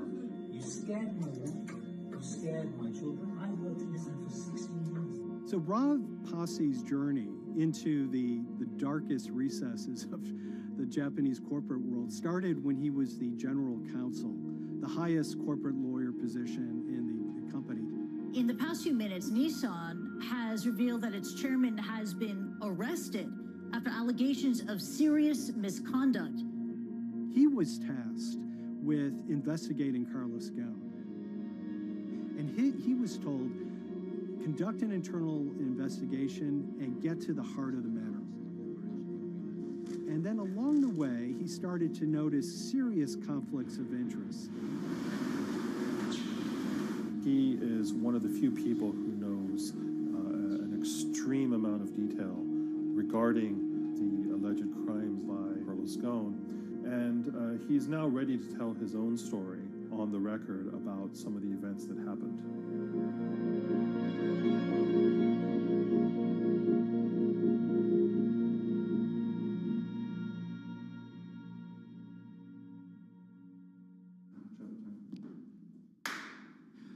My name is Ravinder Passy. I'm the former Global General Counsel of Nissan Motor Co. Limited. And you could say, yes, I had a front row seat in terms of what was going on. When Carlos Ghosn saved Nissan years ago, he was depicted in Japanese comic books as this hero, and now maybe we'll see comic books where he's the villain. In corporate Japan, Nissan was quite an unusual company. It was led for 2 decades by a non-Japanese executive. Well, Carlos Ghosn was a hero in the Japanese business world. If you had a global business celebrity in Japan and worldwide, it was definitely Carlos Ghosn. In a country with few foreigners at the top, he stood out. But over the years, he saved Nissan from bankruptcy, allied with Renault and Mitsubishi, and turned the alliance into one of the most competitive in the world. Yet as the years went on, I think his ambitions changed a little bit. He started thinking about legacy plays, and one of them was to really tighten the alliance between Renault and Japan. And unbeknownst to him, there was a contingent of senior Nissan executives that were really felt threatened by that move. They really thought that they would lose complete control of the car company, and even in the government, there was probably a little bit of anxiety about a national champion in the auto industry falling under full-blown foreign control. Carlos Ghosn was an auto industry leader, respected by many in Japan. Now he's in jail. The arrest of Carlos Ghosn came completely out of the blue. This was in November of 2018. He was coming to Japan on Nissan's corporate jet for a regular executive meeting, and he was met on the tarmac by Japanese authorities who whisked him away to jail and charged him with financial misconduct crimes. So what happened was that a power struggle ensued inside the company, and somewhere along the way, it was criminalized. By that I mean that there were allegations leveled at Carlos Ghosn about the way he reported his pay to Japanese authorities, the way he handled money inside the company, that in other contexts might have been a board action, might have been handled internally. A number of executives at Nissan decided to take this difference and take it over to the Tokyo prosecutor's office, and that unleashed a chain of events that would shake the entire auto industry. So after Carlos Ghosn was arrested, Nissan launched an internal investigation into the events that led up to his arrest. So Rav Passy was tasked with investigating Carlos Ghosn, and he was told, get to the heart of the matter, find out what Carlos Ghosn did wrong and bring it to our shareholders. It's really complicated because you had various things coming out of the weeds.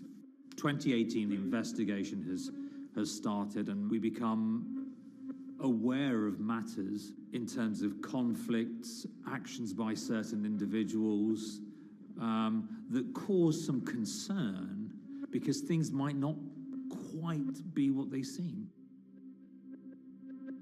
So in our story, we really took a close look at Harinada and his role in Carlos Ghosn's downfall. Harinada is one of the most fascinating figures inside Nissan. He's also a lawyer. He's originally Malaysian. Hello, Mr. Hadi. And he had a meteoric rise through the company and became very, very close to Carlos Ghosn and other top figures. He had a front row seat at all the major strategic deliberations at the company. And when he discovered that Carlos Ghosn, as his final legacy play, was going to tighten the relationship between Renault and Nissan, he made a decision to go against Carlos Ghosn. And he became one of the key figures that decided that Carlos Ghosn had to go.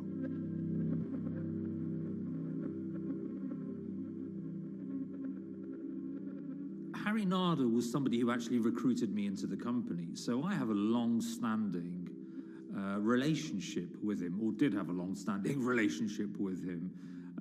For many, many years, he was a mentor.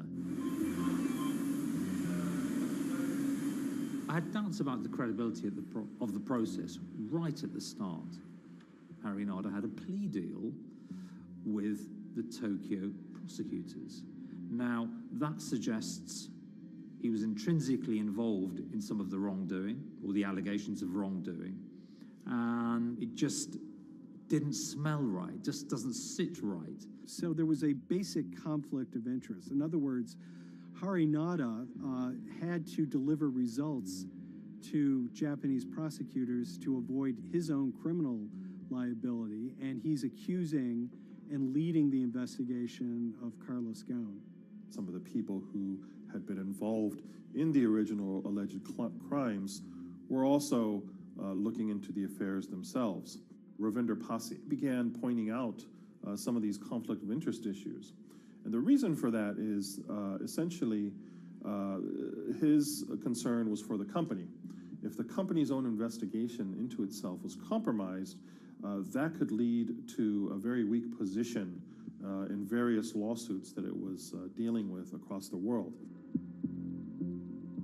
I had discussions with Harry, discussions with the statutory auditors about these conflicts, discussions with HR about some of these conflicts, because at that point, we reported into him.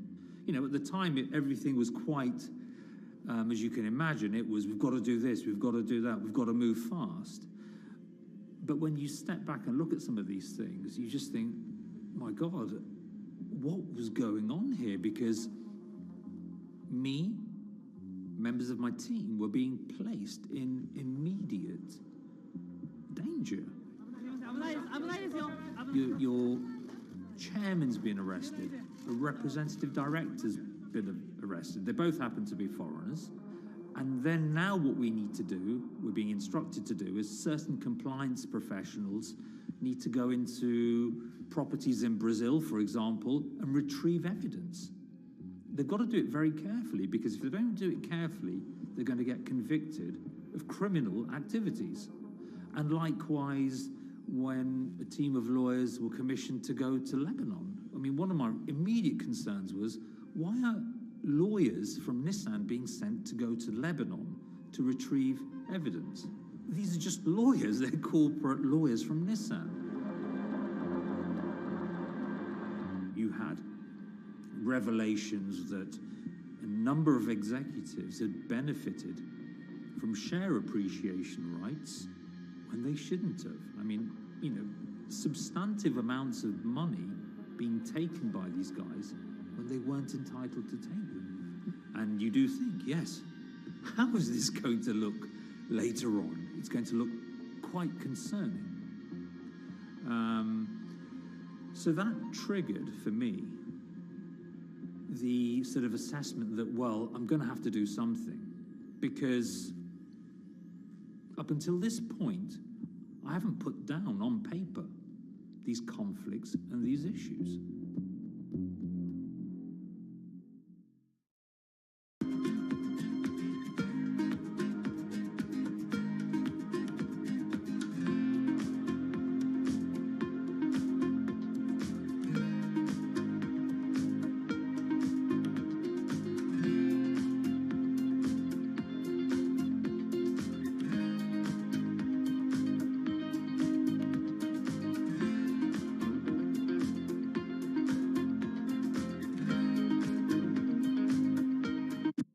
So Rav Pasi makes a fateful move. He writes this letter to the board listing every suspicion he has in great detail, backed up by evidence, backed up by memos, of why this internal investigation had serious problems.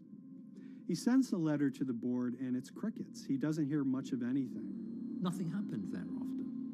Nothing at all. Just like it just gone into a black box. And he began to suspect that there was a desire, even at the highest level within Nissan, to kind of sweep these conflicts of interest under the rug. Unfortunately for me, I think, again, with hindsight, people must have thought that this is the nail that's sticking out, and we can't have this. Within 3 days of me submitting that to the board of directors, that letter to the independent board of directors, I was removed from the Ghosn Executive Conduct Matters. I was then told that I could not attend board meetings anymore. And up until that point, I had attended every single board meeting. I was then also told that after 8 years of being in Japan, I'd be going back to the UK. It eventually transpired that I'd be the VP of Projects and Transformation, managing a team of 3. So you can imagine what this feels like at this stage. Almost an arbitrary removal from Japan, where I've lived for 8 years, had 3 children there, my family has grown up, and we've been settled there, having a few months earlier been promoted to vice president at a global level, to being almost demoted. So Pasi was essentially being reassigned to get him as far away from the internal investigation as possible, and also to a certain extent in retaliation to some of the issues that he brought up regarding the internal investigation and Harinada. What happened to Rav Pasi can be seen as a series of corporate humiliations. I mean, first of all, his immediate responsibilities were taken away from him. Eventually, he lost, the coveted general counsel title. But it didn't stop there. Toward the end of his stay in Japan, Rav and his wife were convinced that they were being followed. During that period, I'd noticed that whilst driving my car, I'd have other cars following me. First time I noticed this was around mid-March, and I was driving, I can't remember where I was going, but this grey van, small van, just literally started following me. And I noticed that there was somebody in the car taking pictures. And lo and behold, we were absolutely being followed either by people on foot or other individuals, 2 or 3, normally 2 burly men in a car, different cars at different times, following us around. They were following the family as well. And, given I'd seen the Nissan security department behave in a very, very egregious manner with others in terms of following and surveilling, I was very concerned as to what they were doing and who they were giving this information to. Because if they're giving this information to the authorities, you do think, why? What's going on here? I mean, this is just not normal behavior. And this all culminated in a rather dramatic event in the middle of 2020. Who are you people?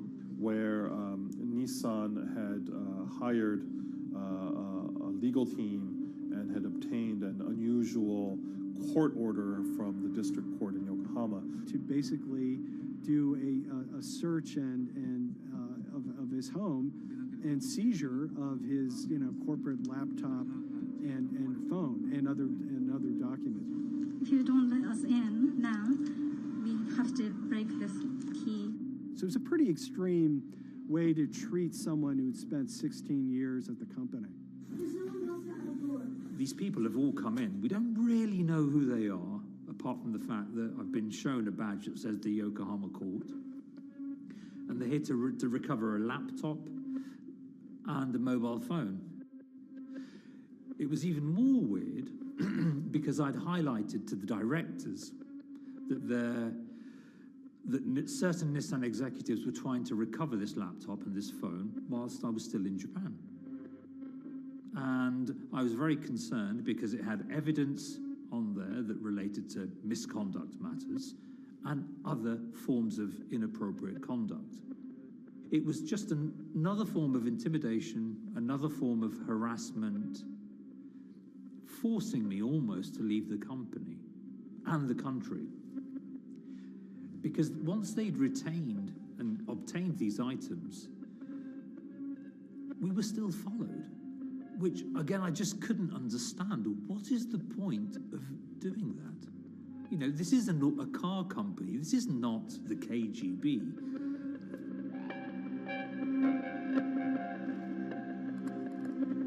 I think it's fair to say that Rav Pasi didn't have full battlefield awareness of all the intrigue going on at Nissan. I mean, Harinata is interesting because he's both charismatic and charming, and one of the most brutal corporate infighters one could ever run across. This is a confidential company email, right? You should not have this.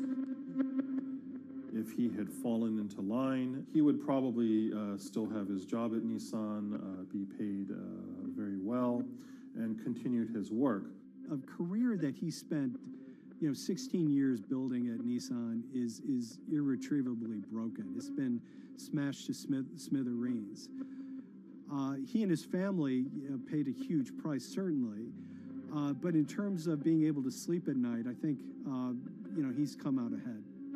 I highlighted issues to the highest levels of the company so that they could be dealt with appropriately by those in charge. There was no response to those, and there was retaliation against me. What's really profound, like absolutely profound, is that none of your colleagues, I mean people who you have known for years, forget it. Yeah. You're on your own. Yeah. And you got to be ready for that. You've got to be ready for that. If you take it on anyway.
This is the awful truth.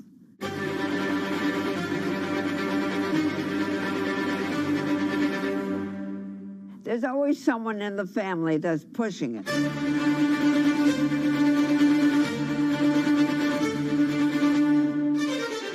This lady does not deserve to be taken advantage of, especially at your age with your own grandchild. Yeah.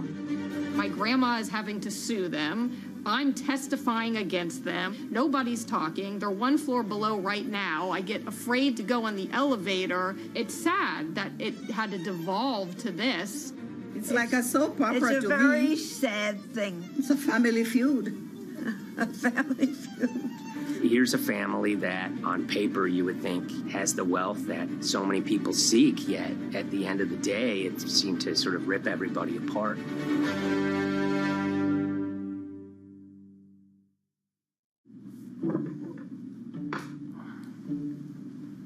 My name's Tom Schoenberg. I'm a senior reporter here at Bloomberg News, cover financial enforcement. I was approached by someone close to the Schottenstein family and asked whether or not I would be interested in writing about Beverly Schottenstein and this case that she had against JP Morgan. And it was immediately clear that there was a great story here to be told. So I started just, assembling all sorts of documents that the family made available to me. That included a diary that Beverly had begun writing when she started having suspicions about what was actually going on with her money. Beverly obtained her wealth from the Schottenstein kind of retail empire that has at times included Big Lots, Value City, American Eagle Outfitters, DSW Shoes. Beverly's husband died, and at which point they sold off their portion of the company, bringing them an enormous amount of wealth at around 1990. Estimates of her wealth were around $90 million. She, for many years, had that pool of money being managed by outside advisors. Her grandsons in the late 2000s had both graduated and were becoming financial advisors. She gave them a little bit to work with, and over time, her grandson, Evan, became the trustee of her entire estate.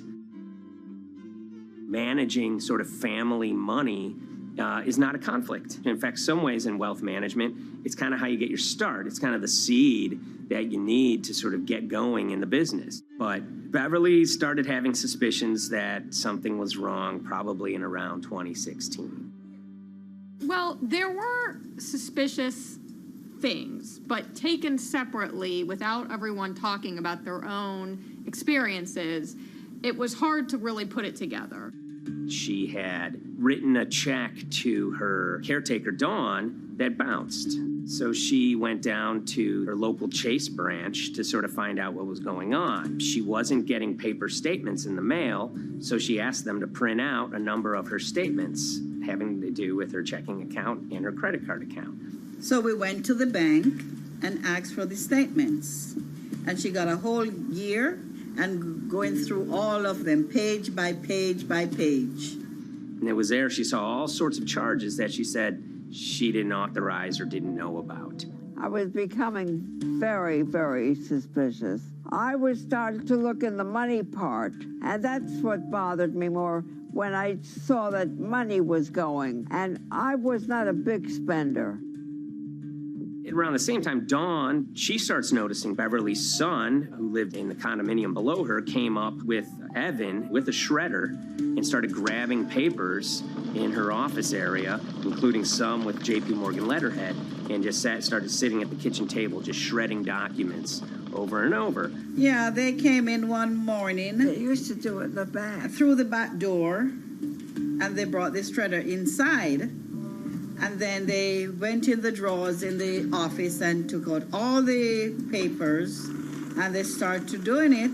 I was very suspicious because I know you don't go around and destroying papers. Beverly said that they had done this many times before. That's when she said to me, Dawn, I'm going to write my feelings in this black book. Diary. And it's a diary, and she started writing. Each day she would write a little at a time. Around the holidays of 2018, a package had arrived, a FedEx package, and in it were materials about a venture capital fund based out of the Cayman Islands. Dawn and some other family members take a look at this, and they see that Beverly is signed up for this fund to the tune of $5 million over the course of several years. And that was really the beginning of it. That was sort of the tip of the iceberg when it became obvious that something was going on, that my grandmother really wasn't aware of this fund. You know, Beverly started to panic. She got really upset and called, you know, JP Morgan's headquarters in New York and asked for Jamie Dimon. She said she was told someone would call her back, but she says that never happened. She wrote a letter to Evan and Avi, and in there she laid out a number of things that were concerning her: unauthorized trading, the checking account. She had about $1 million worth of jewelry in a safe deposit box, and that her son Bobby had the key to that box, and that jewelry had gone missing. All this was kind of packaged in this, you know, 5-page handwritten amendment to a will and trust. There's such an evolving narrative about why the jewelry was taken. The only truth we really know is that the jewelry is gone.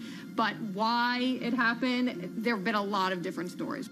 You just don't take your mother's wonderful things and hand it out. And they emailed that note to JP Morgan to seize all activity on her account. And it ended up setting off a firestorm after that.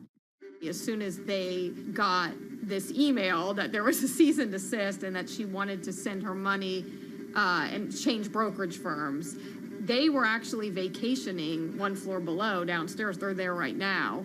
The next day, Beverly's in her place. The granddaughter's still in her place visiting. Dawn is there, and up comes Bobby kind of barging through the door. And he's screaming about what was sent to the JP Morgan. They're now investigating them. And he's furious, takes his mother and sort of puts her into a chair, gets pen and paper, and she says physically forced her to write a retraction letter. They were pushing me around. It was a scary time. I was really afraid too. I had to take her to the doctor, and she did an x-ray because she was in so much pain. The locks had to be changed. The phone number had to be changed. I really thought we were going to have to hire guards to be outside just for protection. Oh, it was terrible. Horrible scene. Beverly brought her case before the Financial Industry Regulatory Authorities, usually known as FINRA. It took several months of hearings. She sees all sorts of transactions that's going on, hundreds of them that she claims that she never knew about, never authorized, but yet were logged in JP Morgan's files as having been direct requests from her.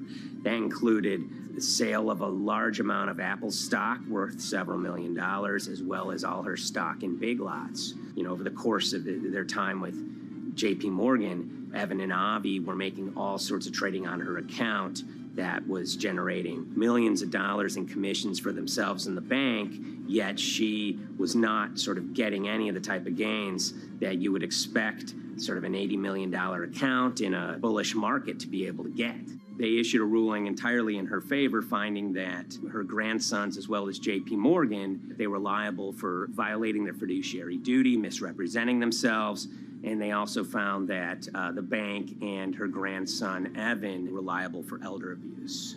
Evan and Avi, they were fired from JP Morgan. They issued an award of about $19 million. I reached out for comment, and JP Morgan emphasized that Evan and Avi were no longer with the firm and that their actions do not represent the sort of values of the bank. I reached out to Evan and Avi, heard back from their lawyer saying that, you know, they disagree with, you know, the law and the facts that FINRA kind of used to decide the case against them and are seeing if they can have it withdrawn.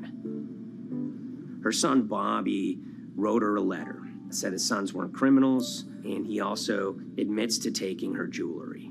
And he says he needed it to pay off some bad business debts he had. They never once came up to say, I'm sorry.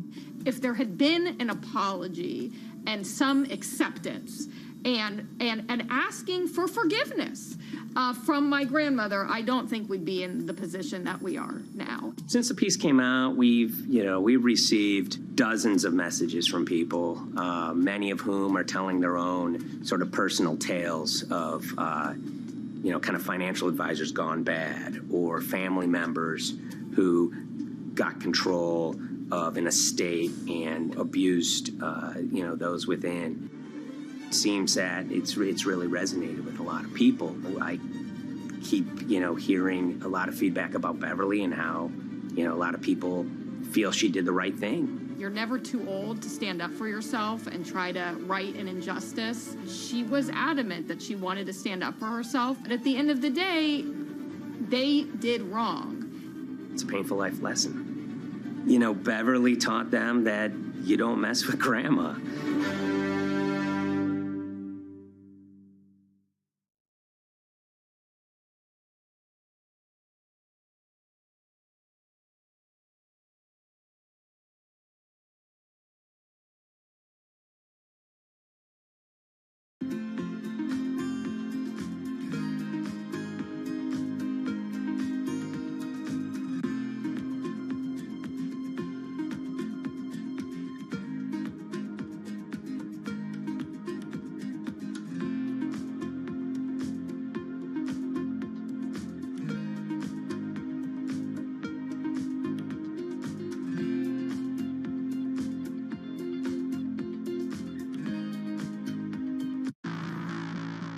On April 20th, oil markets did something they never had before, and they crashed, went into negative territory, and closed the day at minus $40. Meanwhile, in a place called Thaden Boyce in Essex, a group of 9 traders, led by a guy called Cuddles, made $660 million over the course of a couple of hours. The price of oil has collapsed to a record low. We've never really seen anything like it. WTI this morning down more than 35%. People maybe wouldn't have been so surprised if the oil price had fallen to zero, but the oil price went to minus 38. It went far lower than anyone had expected. And so lots of people in the market were saying, well, hang on, something else is going on here.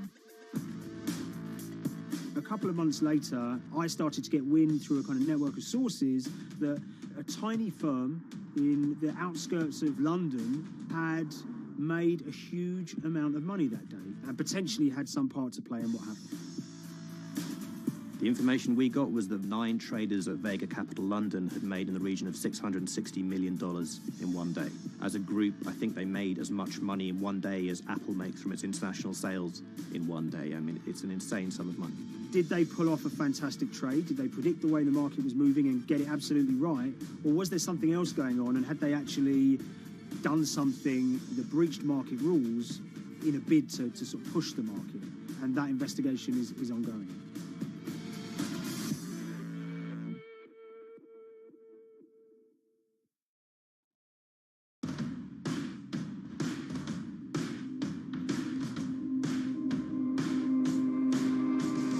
So Paul Commins is a trader who cut his teeth in the pits in the 80s and 90s. When everyone had a nickname, his was Cuddles. If you can imagine, that was a very sort of cutthroat type of world where people are doing, hundreds of thousands and millions of dollars trades by shouting at each other, giving hand signals, and then sort of scrawling on scraps of paper. The culture of the trading pits in London was very influenced by the working class guys who became traders there. They weren't like the city bankers that had gone before them. They weren't usually Oxford or Cambridge. They didn't wear Savile Row suits. They were ordinary working guys who happened to have a talent for trading. And a lot of them came from Essex. I think it was 400 traders in the pits, and Cuddles in his oil and gas pit was described to us as amongst the top 3. In amongst that, was very successful and made very large amounts of money as a young man. But inevitably, mechanization and the arrival of electronic markets was the kind of death knell for the pits. And in 2005, the IPE closed down. And when the pits shut down, a lot of the traders who worked there lost their jobs or quit or went to work for financial institutions. But Paul Commins decided to start his own trading collective out in Essex. Some of them are ex-pit guys, cut from the same cloth as him. Lots of them are actually sort of in their 20s, and they're his, drinking buddy's son, or they're his own kids' friends from football. They're young lads, hungry and ambitious, and he brings them into the fold. And fairly shortly, he's got, maybe a dozen or so traders that they're independent, let's be clear, but they're all part of this collective.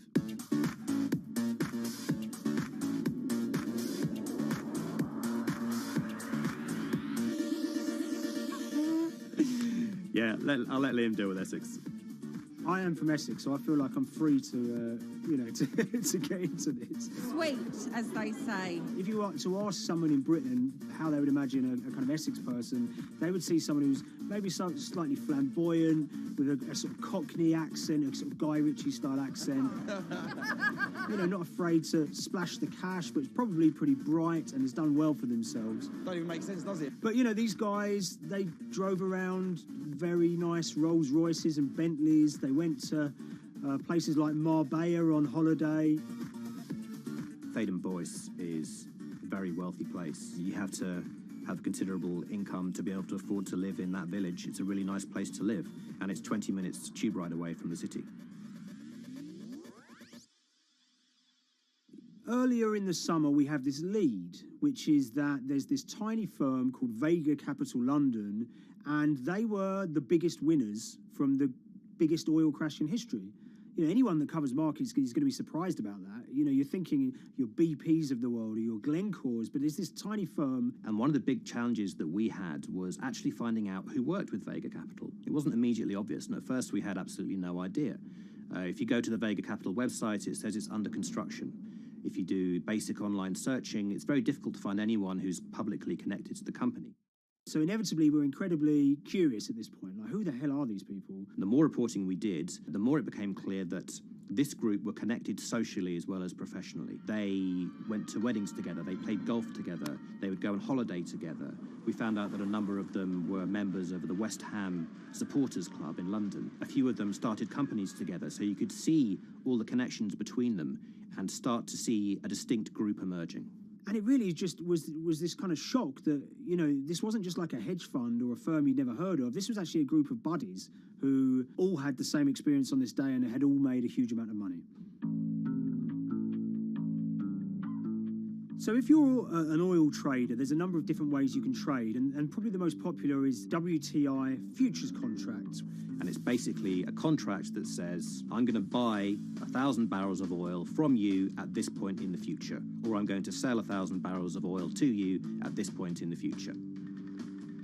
It's actually just a financial contract to gamble on to predict whether oil is going to go up or down. On the 20th of April in Essex, there had been signals for a while that this was going to be an exceptional day in oil markets. And we know that some of them arose early and started their trading in the early hours of the morning while it was still dark outside.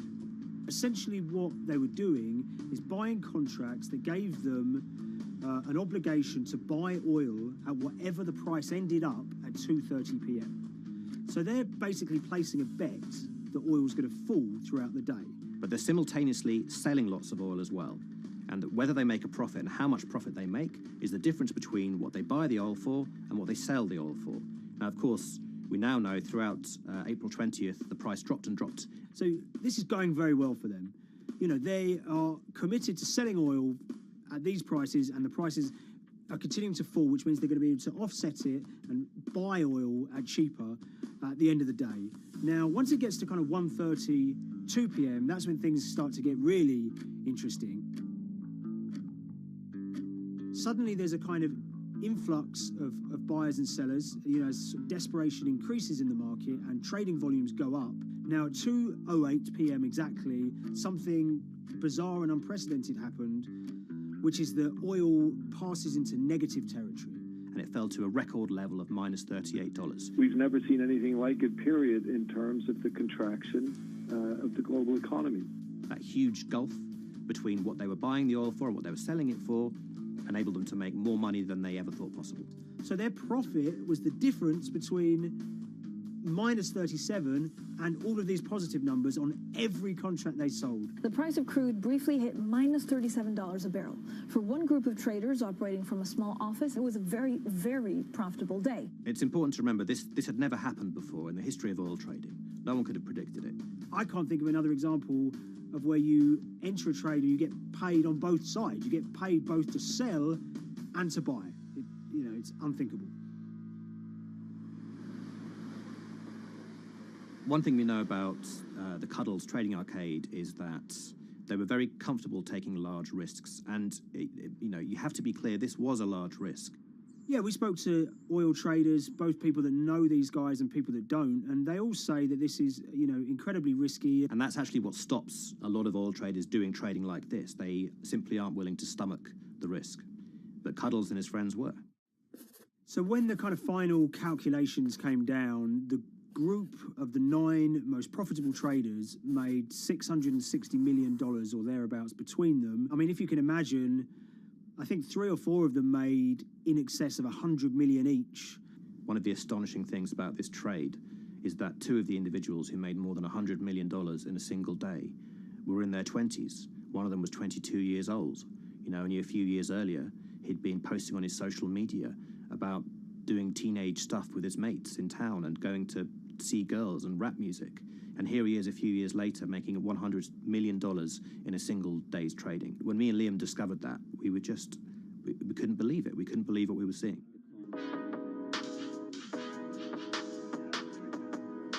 Oil trading is a zero-sum game. Anytime you're making money as an oil trader, someone else is losing it. Amongst the biggest losers were the investors in this Chinese fund, Crude Oil Treasure Fund. There were thousands of them, and they lost everything. Lots of people had put their savings into oil funds. They lost money that day. Big banks and brokers who sort of stand in the middle of trading parties, they lost money that day. And another interesting thing is that oil-producing countries like Kuwait or Canada, they sell oil as an average of the WTI closing price over the preceding month. So the fact that one of those numbers in that average was minus 37 meant, if you can imagine, countries like Saudi Arabia and Kuwait potentially lost a couple of dollars on every single barrel of oil they sold that month. Vega Capital's traders made such an extraordinary sum of money that it was inevitable there would be some scrutiny of what they did.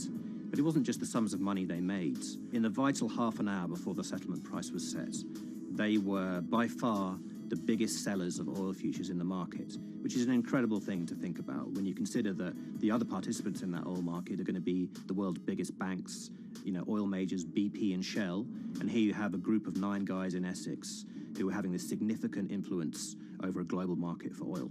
I mean, I think you have to assume that if these guys had made $7 million or $10 million, they probably would be celebrating in Essex right now. But the fact that they made closer to $700 million has meant that they are facing understandable scrutiny. We wrote individually to all the Vega traders who did exceptionally well that day, and we got a letter in response from a law firm representing the group. And the law firm was at pains to point out, number one, that they haven't been accused of any wrongdoing, that they all traded independently and separately, and they'd basically all made up their own minds that this was what was going to happen in oil markets based on publicly available knowledge, and decided to execute this trade. What I love about these stories is there's a real variance of opinion, and some people will look at what happened and think that must be dodgy. They all traded at the end of the day. They all made a huge amount of money while all these people lost. That's shocking. But lots of people say these guys are at acute disadvantage. They're in a market that's inhabited by, huge technology-driven funds and firms and oil giants that have got all the advantages in the world, and when you get a bunch of Essex geezers who essentially beat the market and find a way to make a huge amount of money, they should get a pat on the back, really, because that's the dream. Since this happened, a lot of the guys have stopped trading the monthly settlements that they'd done so well at in the past. Several of them have set up new companies. They've essentially gone very quiet. Any kind of social media presence they had has kind of closed down. By all accounts, they're, waiting this out. It's certainly too early to try and predict how the regulatory investigations are going to pan out. We just don't know. There's a number of potential outcomes for these guys. Potential punishments if there are any findings of manipulation against Vega or anyone affiliated with it might be you could be fined, you could be banned from trading, and in the most extreme cases there have even been criminal prosecutions in the past of people who have been found to have been manipulating the settlement and misconduct related to trade at settlement. There are other outcomes too. You know, one obvious one is going to be that they're able to walk away from this life-changing trade with all the money that they made and celebrated as heroes in the trading community. That, you know, they'll go down as legends.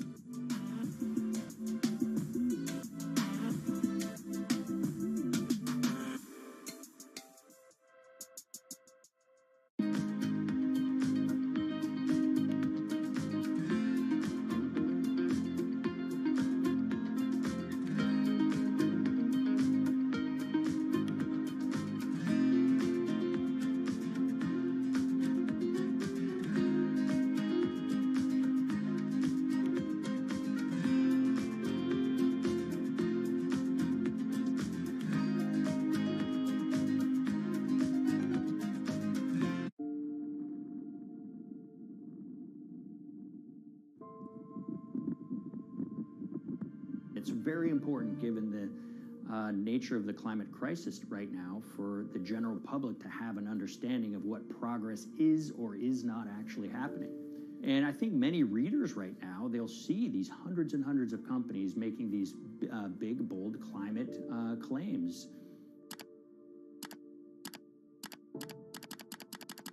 And they would be forgiven to think that, you know, we're well on our way to meeting the emission reduction trajectory we need to be on.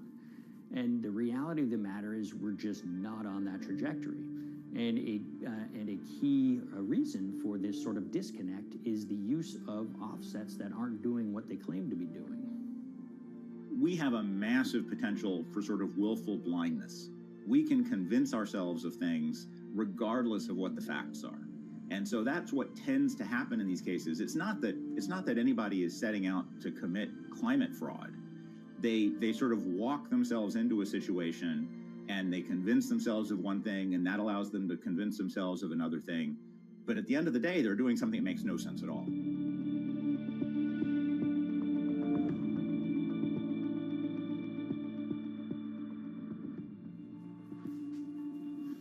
My name is Ben Elgin. I wrote the story about how the billion-dollar market for carbon offsets is setting back the fight against climate change. So one of the challenges in reporting on carbon offsets and trying to figure out what's going on is really finding good experts who have been steeped in this marketplace and are willing to candidly talk about it. One of the best people for this is a fellow named Mark Trexler, and I've been talking to him for more than a decade.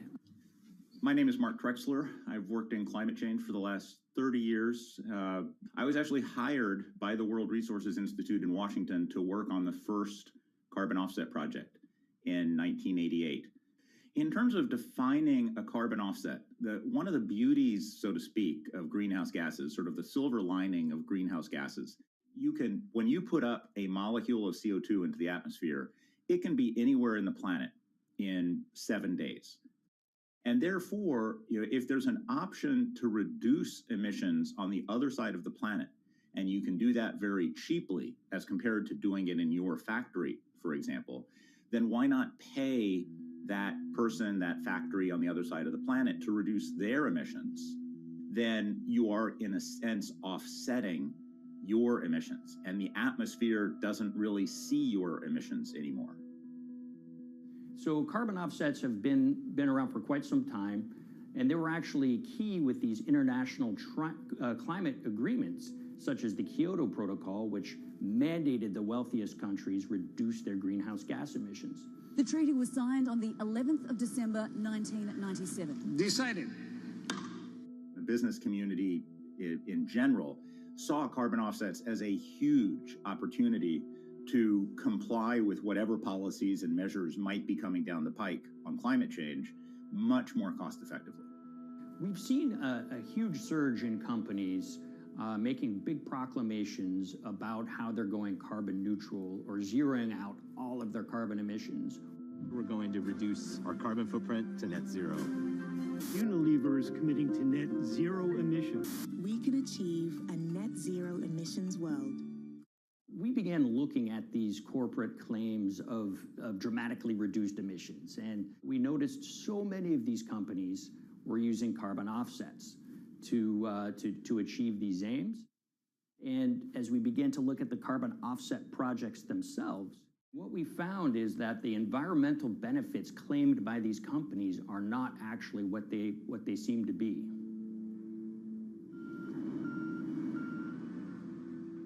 And as we sort of saw and spotted a number of these very aggressive carbon offset projects, which appeared to be generating inflated credits or bogus credits, we saw a number of them were associated with the Nature Conservancy. This surprised us. The Nature Conservancy is the world's biggest environmental group. They have about $1 billion a year in revenues, and they've been around for 7 decades. They've preserved about 125 million acres of land, and they've done so many good works over the years, and they've been very strong in terms of working with corporate partners. The Nature Conservancy has taken a different approach, a very pragmatic and pro-business approach. They will not go out and criticize a big polluter, but they're very happy to work with them. Some might say that, well, that's selling out, but others would say, and those at the Nature Conservancy would say, these companies have deep pockets. They can help fund important preservation work, and we have absolutely no problem working with them on this stuff. So companies are very warm, and they've partnered with the Nature Conservancy for many years. And yeah, it definitely lends a sheen of credibility to these projects. Here's 20 new reasons to visit Disney World this year. 1, 2, if you look at, for instance, Disney, that's a sprawling company with theme parks and cruise lines that burn up diesel fuel. They have office buildings and television studios that consume electricity. So these companies are trying to make major reductions in their carbon footprints, but it's very difficult to change these fundamental ways their businesses operate. So Disney has been a big buyer of carbon offsets that are orchestrated by the Nature Conservancy. One of the projects that they buy from is called Pennsylvania Ridges. And that's a plot of land. Most of the land is actually about a 3-hour drive outside of Philadelphia. Interestingly, this land, 3,000 of these acres, was actually acquired by the Nature Conservancy in the late 1990s. This land was imminently threatened. There was a pending logging contract on this land. So they do what they've done so well for all of these years, which is they go out, they raise money from local philanthropists, and they go buy this land to protect it from developers and loggers. And at the time, according to an archived version of the Nature Conservancy's website, when they were proudly announcing this deal, they said, these threats have been abated because of this acquisition by the Nature Conservancy. So it's really interesting now, fast forward 2 decades to earlier this year when they put forward this carbon project. And if you look through it, this land is a key part of that carbon project. And what they're now saying is this land is now once again imminently threatened. 72% of the trees are going to be cut within 5 years. Now, this is just astounding because this land is owned by the Nature Conservancy. They do not clear-cut land that they've bought through philanthropic donations. So this scenario that they've put forward to get carbon revenues is not really plausible. And what that means is when you have Disney coming in and buying these credits, when it eventually lowers its carbon footprint because of these credits, well, that won't be a credible or truthful claim by Disney.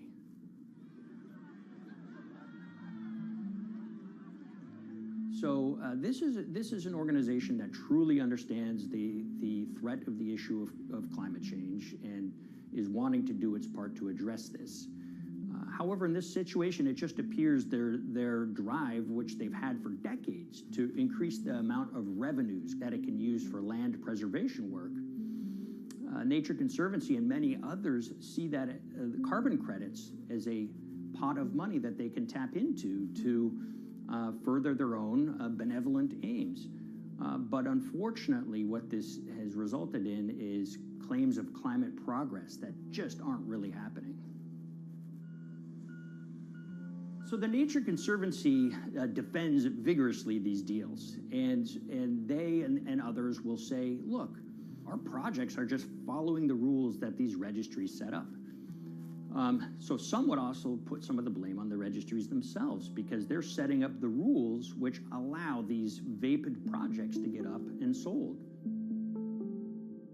So we've reached out to all of the companies we mentioned in this story, including Disney. They didn't want to be interviewed for this story, but they all told us that, look, we have to rely on the experts out there, and those experts, they say, are these carbon registries that have been set up. Most of these Nature Conservancy deals are set up and sold on this exchange. It's called the American Carbon Registry.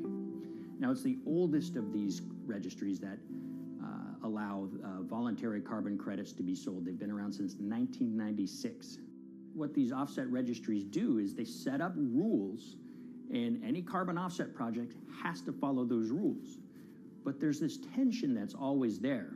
If the rules are too strict, then it's going to be very hard for carbon offset projects to get up and running.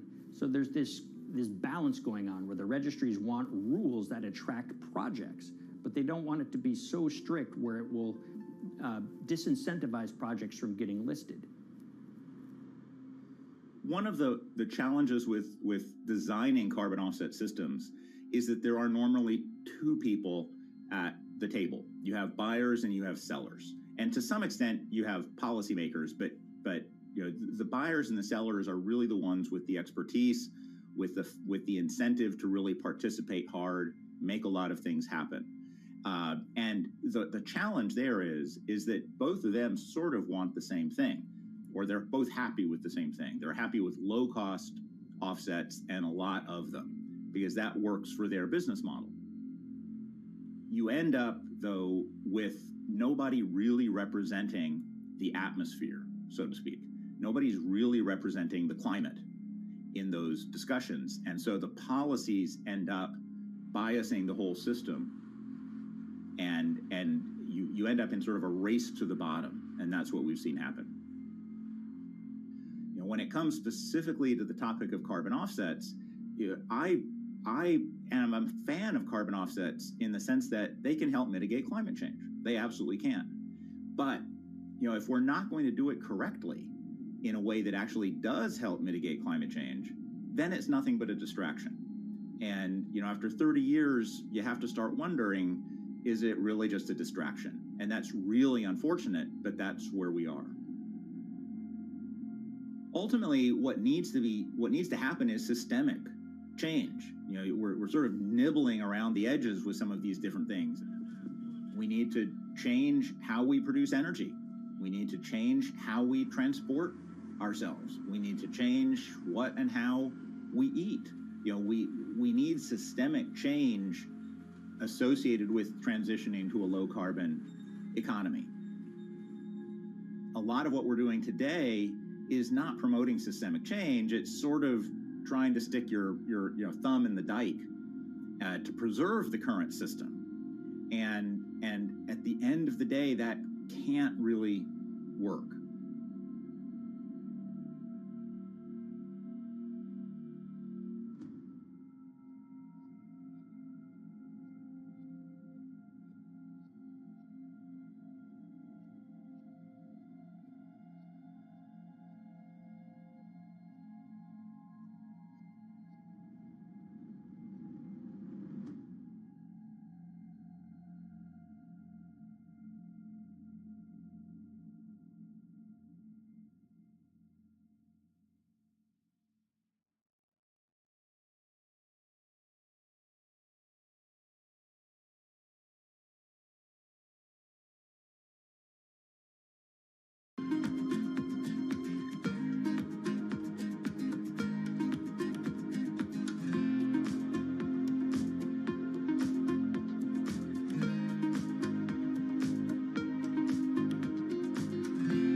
The Hyperloop. There's a good chance you've heard the name by now.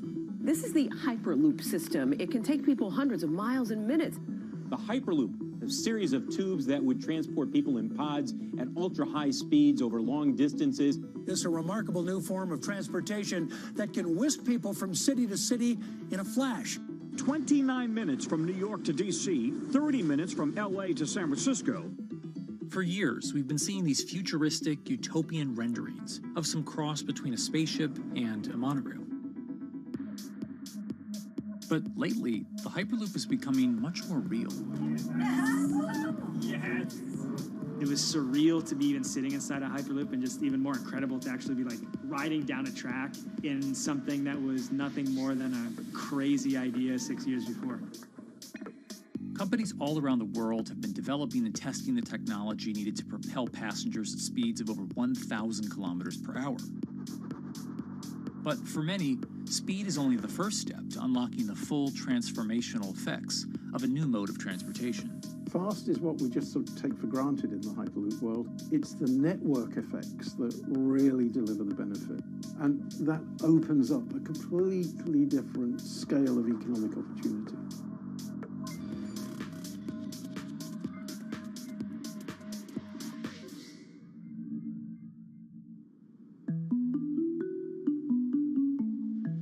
We've got planes, trains, automobiles, and boats for getting around Earth. But what if there was a fifth mode? And I have a name for it, which is called the Hyperloop. The Hyperloop? Hyperloop, yeah. In 2013, while riding high on the growing success of Tesla and SpaceX, entrepreneur Elon Musk released a white paper outlining the basic framework of the technology he called Hyperloop. The basic idea goes a little something like this. A tube reduces the air pressure to a near vacuum-like environment. A Hyperloop pod is then suspended in the tube, usually by magnetic levitation. The whole pod can then be propelled forward. Because there's no traditional friction sources like air resistance or rolling friction that would push back against the pod, the Hyperloop is able to move at incredibly high speeds and do so fairly efficiently. Despite its futuristic name, however, the general concept behind Hyperloop is actually pretty old. In fact, New York City's first attempt at an underground public transit system in the 1870s was based on a similar principle. The pneumatic transit system was short-lived, however, only stretching one block and topping out at a rather leisurely 10 miles per hour. While Elon would make some 21st century improvements to this concept and bestow a very 21st century name, he wouldn't end up pursuing the technology itself, instead electing to focus his efforts on something a little bit deeper, literally digging the requisite tunnels via his boring company. It would take another billionaire industrialist who dabbles in spaceflight. No, wait, not that one. Yeah, that's the one. After Richard Branson would make a large investment in the company Hyperloop One, it would be renamed to Virgin Hyperloop. What we've always been trying to do as a company is show that this technology could work, that it could be made safe, and that ultimately it's something that's happening in the next couple of years, not the next 20 years. Josh Geigel is the co-founder and CEO of Virgin Hyperloop. In a familiar tech startup story, he's seen the project go from a garage to a large-scale testing facility outside of Las Vegas. So we started building the first kind of Hyperloop system in 2016. We've done a lot of work, about 500 tests that we've done on that over the last 5 years. And what we realized that we need to do is take that technology, show that it can be commercial, so drive the cost down, improve the efficiency, improve the performance. But the key thing is actually making it approachable and safe for individuals. In order to do that, Josh, along with Virgin's head of passenger experience, Sarah Lucian, bravely volunteered to take the inaugural ride. What her and I were realizing is we're the first two people sitting in a Hyperloop. The only type of people that have gone through this environment are in spacesuits, and there we are in just normal clothes because of the system, the safety of what we've designed. 3, 2, 1, launch. And then once we started going, you felt a bit of acceleration. We accelerated a little bit harder than we would in commercial, be like a sports car. Yes. We got up to about 108 miles an hour on that test. And it's a short run, it's about 500 yards or so, and came to a stop. The test, lasting only about 20 seconds and covering only a quarter of a mile at just over 100 miles per hour, is a long way away from a true functioning Hyperloop. But as for optics, it's a crucial step for the future of funding. The number one question we got from investors or from project proponents or just people in general was like, is a Hyperloop safe? And what better way to show something is safe than by actually getting people on it? But convincing investors and governments that would likely be fronting some of the construction costs for an unproven technology is no easy task. First and foremost is the question of safety. Most people don't know how an airplane works, but yet they get on an airplane. They get on an airplane because, it's faster than driving. And most importantly, they've probably gotten off of one before. They've seen someone get off of one before. And so what we set out to do was actually show that Hyperloop could be safe with two normal people, not astronauts, not adrenaline junkies or test pilots or anything like that. Two normal people getting on a Hyperloop, and then most importantly, those two people getting off. But beyond safety concerns, constructing Hyperloops will undoubtedly require a significant capital investment to the estimated tune of around $60 million per kilometer of track. So a track from San Francisco to Los Angeles, for example, is likely to come with a price tag over $10 billion. And before large governments are willing to come in and front those costs, investors who are funding Hyperloop development must accept it as a long-term mixture of technology and infrastructure investing. Investors that are used to short returns because you're developing apps or something to that effect, those aren't the investors that really get excited about Hyperloop. What you start to see is the people that are looking at platform technologies, right? So this idea that because the smartphone existed, Uber could exist, right? So who are like the Vanderbilts of this century? And that's the part where you're going to get a lot more no's than yeses. But those people that have the ability, the fortitude to stick it out, to see the game-changing platform here, those are the people that we're looking for. And since we've done that passenger test, there has been a lot of interest that's really, this is a lot sooner than I thought.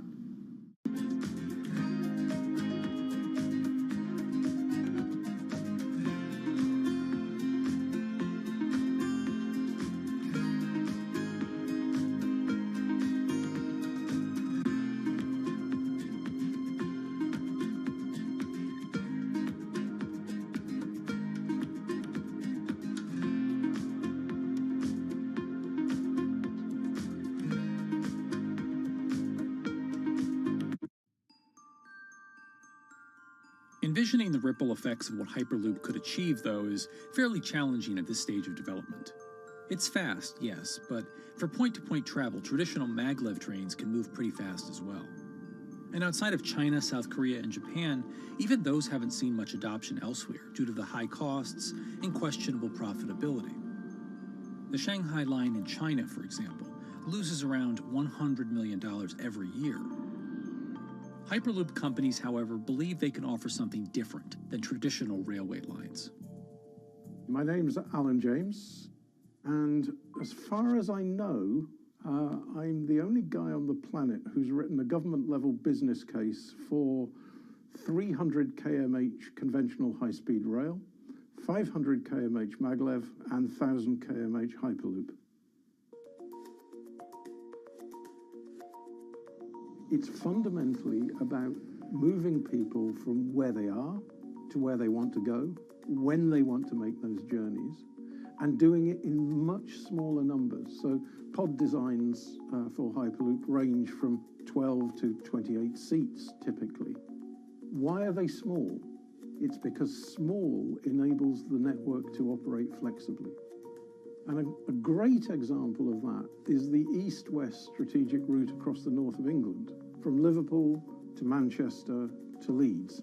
So to get from Liverpool via Manchester to Leeds by train is just short of 2 hours today. It'll probably take you 2 hours driving as well in average traffic conditions.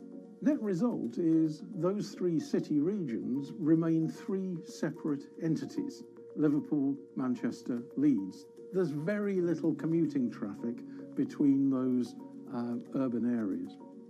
Hyperloop absolutely changes that from the ground up. Liverpool to Manchester is a 5 or 6 minute journey. Manchester to Leeds is also a 5 or 6 minute journey. What that effectively does is create a single super city economy. In this vision, the Hyperloop acts a little more like a highway, where pods have fixed destinations and don't need to stop along the way. Meaning you can travel on a Hyperloop network from, say, Liverpool to Leeds, while the pod behind you travels from Liverpool to Manchester. And if that metro Hyperloop network is connected to other networks from the same location, you could travel from Liverpool to Paris or Liverpool to Amsterdam, all without making a single stop. For passengers, for business, for leisure, that is utterly transformational. For high-value freight and logistics, it's equally transformational. But critically, if you do a Hyperloop network at scale, you begin to deliver massively significant carbon savings too. A multi-regional Hyperloop network could become a replacement for both short-haul passenger and cargo flights and traditional ground transportation, both of which are significant carbon producers.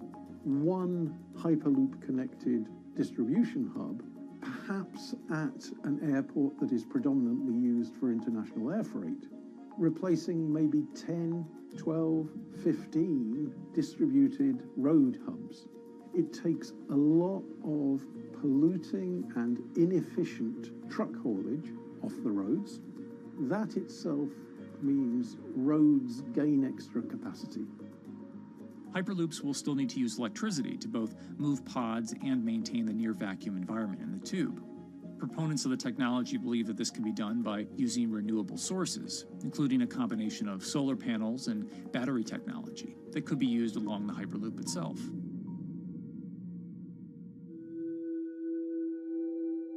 But even with all multipliers of time and carbon emission savings that a Hyperloop network may provide, the investment capital required to actually build such a network becomes even more economically and politically daunting. Committing doesn't mean spending billions on day one. Committing means, how do we phase it?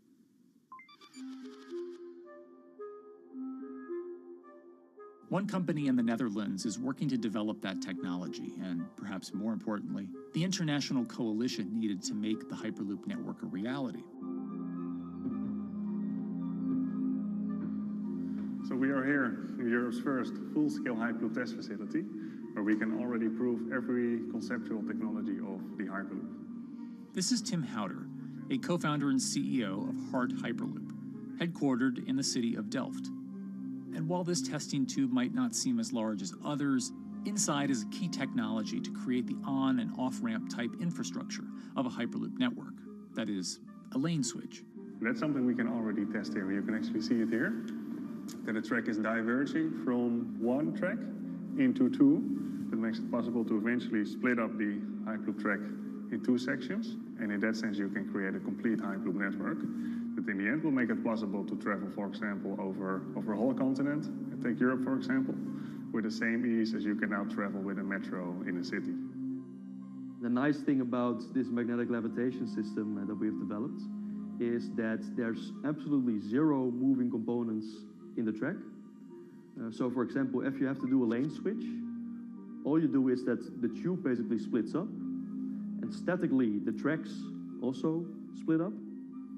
And whenever the vehicle enters a switch, it either pulls itself to the right with its magnets, or it pulls itself to the left with its magnets.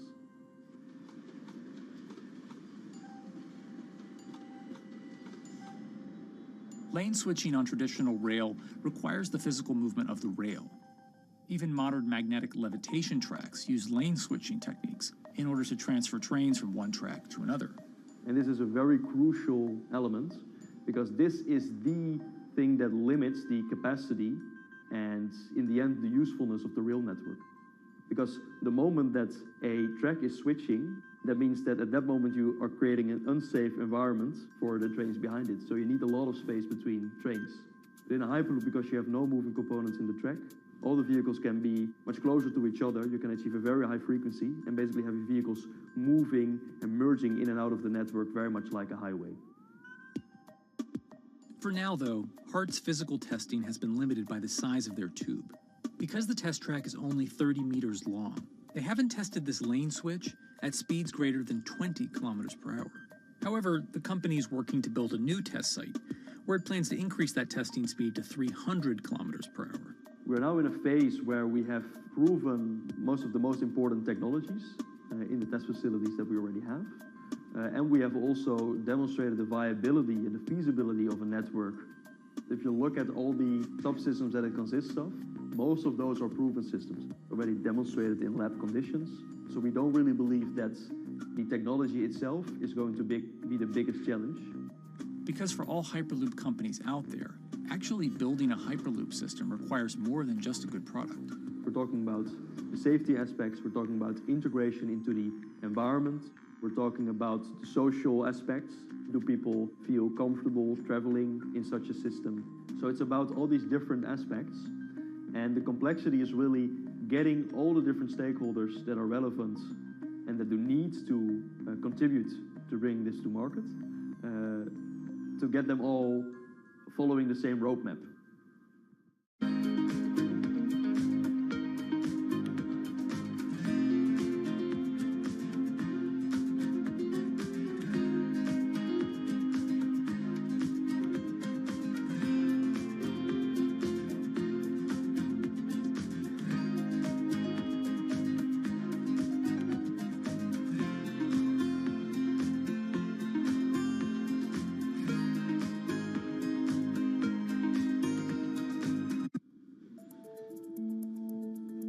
In order to help build this coalition of private and public interest in Hyperloop development, HART in 2018 partnered with other Hyperloop companies from Europe and Canada.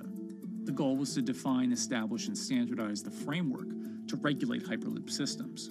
Right now we are working with all the Hyperloop developers together in setting up the first, let's say, structure for starting the standards drafting. One of the most important goals for HART is interoperability, which is essentially making sure the different systems can communicate with each other. Interoperability is so important because what we want to achieve is actually have this seamless travel experience. So you don't want to end up, for example, going from Madrid to Paris and then switching because you need to use a different technology to get, for example, to Amsterdam. The idea being that as companies around Europe create the first commercial Hyperloop tracks between individual cities, one day those can all be connected to a larger network. Everyone that believes that Hyperloop is a future transport system also realizes that there is a need to have this network because that's where Hyperloop thrives. Hyperloop is such a huge project. It's definitely not something that you can do on your own or as a single company.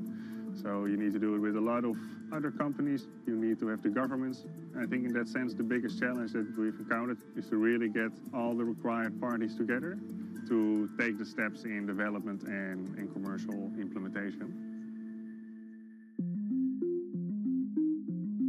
HART's next plan is to build the European Hyperloop Center, an open testing facility which will include a 2.6-kilometer test track. And the company hopes to test travel speeds there at up to 700 kilometers per hour. Virgin Hyperloop is also racing to construct the first commercial Hyperloop route, with projects in various states of development in India, Saudi Arabia, and the United States. Recently, the company announced plans to build a Hyperloop certification center in West Virginia, which will include a 6-mile-long test track. Proving the technology here will be crucial if Hyperloop networks can find a home among infrastructure investments that the Biden administration hopes to make. The idea that there's multiple Hyperloop companies, I think, is a redeeming aspect in the business. People really want to see something happen, so having multiple people move forward is good for that. I was struck when Josh and Sarah rode the pod. 2 or 3 of the major outlets used the phrase, "We now have a new mode of transport." And although all of that technology had existed before those 2 human beings rode it, it was the moment at which those 2 human beings traveled that short distance down the tube that in popular imagination, Hyperloop became a mode of transport. The metaphor I use with my team is that, the Wright brothers were first, but none of us fly on Wright brothers airlines anymore. If you don't continue to innovate, you're not going to be around, and so we'll continue to be at the forefront of building Hyperloop. Back in 2013, Elon had an idea. I think the difference now in 2021 is some brilliant engineers have spent real time grinding out the details. And I thoroughly expect the next 3 to 5 years to be decisive.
how hydrogen can transform our energy usage. We'll look at why the universe's most abundant element could be a game changer in the climate revolution. Hydrogen technologies are not new. They are used in other sectors. We use them in space, on our rockets, and we don't need the laws of physics to change to be able to use hydrogen on our planes. From iron ore to green hydrogen, one of Australia's richest men tells us about his pivot to sustainable energy. Let's take action. It's practical, it's implementable. Let's do it now. Plus, the hydrogen revolution. We'll speak with the CEO of Italian utilities firm Snam about his new book and how green hydrogen could be competitive within 5 years. Costs are coming down and people are waking up to the fact that it's the only way to decarbonize certain sectors. From Bloomberg's global headquarters in New York, I'm Kaylee Lines, and this is Bloomberg Green.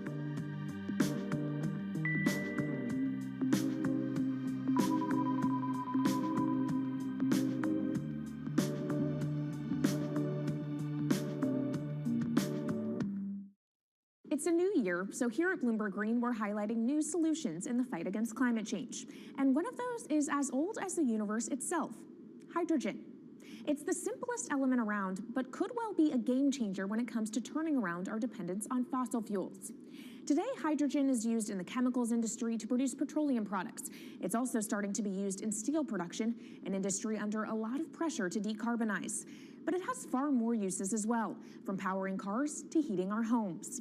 And Bloomberg New Energy Finance sees a seismic shift in the sector in the next 10 years as green hydrogen squeezes out dirtier alternatives. So-called gray hydrogen dominates today.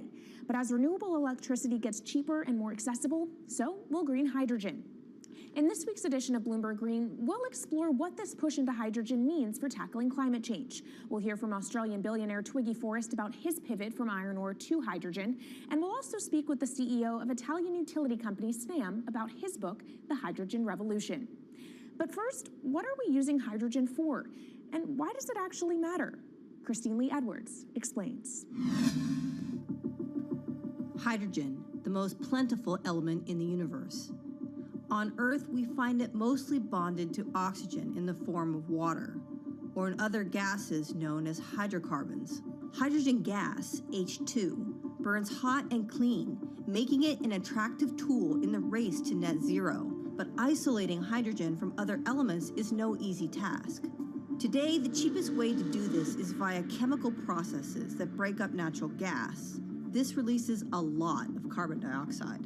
Another method is to use electricity to split water molecules in a process called electrolysis. Although there is no carbon byproduct, a lot of electricity is needed. And if this power comes from burning coal or gas, it negates the zero emissions goals of using hydrogen to begin with. Hydrogen produced in this way, powered by fossil fuels, is called gray hydrogen. If carbon capture and storage is used together with fossil fuels, then it becomes blue hydrogen. If nuclear power is used, it's called pink. And finally, green hydrogen is when it's produced via electrolysis and powered from renewable sources. This method is considered emissions-free. It's predicted that by the early 2030s, H2 made from renewables will be cheaper than that made from fossil fuels. But that hinges on the cost of electrolysis declining, which will be achieved through larger projects and an expansion of manufacturing. To be clear, vast amounts of H2 are already used today. Global production in 2018 totaled 117 million metric tons. This hydrogen is mostly used for its chemical properties, not as a source of energy, and very little of it is clean. Some sectors like steel could start using hydrogen for these chemical properties, replacing coal. Industries like cement and glass may also use hydrogen as a source of heat. Another advantage is its energy storage potential. It can be stored over long periods of time and used when more power needs to be added to the grid. It also could hold an advantage over batteries in heavy transport and shipping. The promise of hydrogen for energy has been around since at least 1874, when Jules Verne wrote about it in his book, The Mysterious Island. But the future of hydrogen will depend on policy. Countries with net zero targets, carbon pricing, and hydrogen strategies with investment mechanisms are likely to see the highest H2 demand.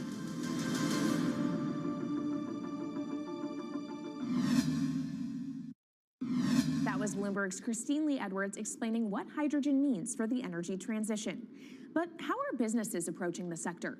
Well, one of Australia's richest men is making a big play into hydrogen. Andrew Forrest, better known as Twiggy, made his fortune from iron ore, being the chairman, former CEO, and major shareholder in Fortescue Metals, one of the world's biggest miners. But after having made over $10 billion in profit from the metal in the last fiscal year, Twiggy wants to transform Fortescue into a clean energy company. He's been scouring the planet in search of investment opportunities in hydrogen and renewables. The firm plans to allocate up to 10% of its annual profits for green energy investments and is exploring projects across the globe, from Indonesia to Argentina. Francine Lacqua caught up with Twiggy Forrest. There's only one type of clean hydrogen, all the rest is dirty. Yeah. That is green. If you just say green hydrogen is clean, the rest is dirty, then you've actually nailed it. And, you know, anyone else who produces any other rubbish, any other argument, just look them there and say, why is global warming accelerating if anything you're saying is true? And then you'll know, actually, it's greenwashing. Yeah, but there's a lot of greenwashing because I keep on being told it's a transition. We can't just, make the transition at a click of a finger. So what are we doing wrong? What can we do better? I don't remember the personal computer having to transition the typewriter. I really don't remember that. I don't remember the smartphone having to transition the pocket calculator and the old landline. You know, its transition line is complete rubbish. The lie got put to it 2 days ago when JCB, a really loved British company, every right for the country to be part of JCB, and Fortescue, holding a bit of a similar reputation, fantastic track record, everyone's done super well from Fortescue, huge balance sheet, super strong. When those two companies got together and agreed a $7 to $9 billion US agreement per annum, right, then that's a real wake-up call to say, hang on, green hydrogen is obviously commercial now. You know, every other form of fossil fuel hydrogen, you know, it can compete with it on price, it can probably lose on price, but what we know, it is cooking the planet. And only green hydrogen, zero methane, zero carbon in the supply chain. Don't worry about the molecules in the supply chain. But at the moment, we're not even phasing out coal, if you look at the G20 communique. So we have a long way to go to talk about only using green hydrogen. Yeah, so look, I have a call, which I'd like to make now, that the world should not fund any more coal-fired power stations, coal mining projects, ever. We should wind them down as quickly as possible because they are cooking the planet just like grey and blue hydrogen is cooking the planet. Yeah. You know, hydrogen, which is not made from renewable electricity, is releasing 10 to 16 times more carbon, let alone the methane, which is worse, than it is hydrogen. So we've just got to stop doing things which are self-harming under the guise of greenwashing. So why are leaders so slow? Even if you look at the appetite for ESG investments, they're growing exponentially, so are emissions. So where are we allocating capital? Okay, so take the recent G20. There's probably a reason why there wasn't strong action coming out of the G20 because people were not aware that major transactions between large companies were taking place now on green hydrogen, that actually this pollution-free all the way through the supply chain fuel was now being transacted at multi-billion-dollar scale. If they'd known that, I don't believe any sovereign leader or any energy minister or climate change minister could not take ultra seriously that green hydrogen is now here to stay. It's broken through. History has been made. It will never go back. Okay, what is the one thing that you would tell leaders today and business leaders? How do we transition faster than what we are now because we're at real risk of missing our targets? Oh, so that's really simple. You stop funding, you stop subsidizing, you stop using money into fossil fuels. It could be carbon sequestration, it could be fuel rebates, could be anything. Hundreds of billions of dollars getting ashed while we ash the planet on fossil fuel subsidies. Because we haven't had that renewable electricity, we haven't had that green hydrogen, it's kind of been pushed down. It's all sorts of excuses. Oh, it'll never be commercial. It'll never be supplied in the quantities we need it. You know, blah, blah, blah. Now we know, let's take action. It's practical. It's implementable. Let's do it now. okay, if we do it now, is there going to be a shock to the energy system? Is there going to be a shock actually to economically? And is it worth, not talking about transition, just going from A to B? Yeah, it's a fantastic question. A to B is the solution. Let fossil fuels do what fossil fuels do. Just burn their coal, burn their oil, burn the gas. At least they're pumping up carbon and methane into the atmosphere, honestly. Well, not that honest because they don't measure methane, which is 90 times worse than carbon. But at least the carbon is being done honestly. Encourage the green hydrogen sector to come in really fast. Okay, it's there. There's renewable power all over the world. We now know how to make electrolyzers much cheaper, like 25% of the original cost. We know how to do that now. We don't have an excuse to get into it. Does it need to be cheaper than oil and fossil fuel for it to be viable worldwide? Well, right now it is. Okay, so let's just swallow that bit of financial data. Right now it is cheaper, and it's getting more cheap. It's the only fuel you know Mr. Forster, which is declining in value. You don't have enough of it, right, to power the world. Yes, that's only because we haven't had policies to support it. If we had policies to support it 5-10 years ago, it would be everywhere. You'd see the global warming budget start to come down. Yeah. Now, we've got 5 or 10 years to make a huge difference. I need policy leaders all over the world to appreciate now, okay, big business is transacting with green hydrogen in multi-billion-dollar agreements. We now know it's here and it's here to stay. Let's spread it everywhere.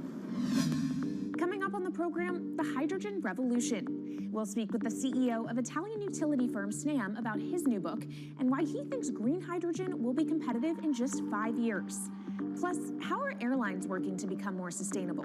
We'll look at how Airbus plans to step up in the climate fight. This is Bloomberg Green.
From Bloomberg's World Headquarters in New York, I'm Kaylee Lines, and this is Bloomberg Green.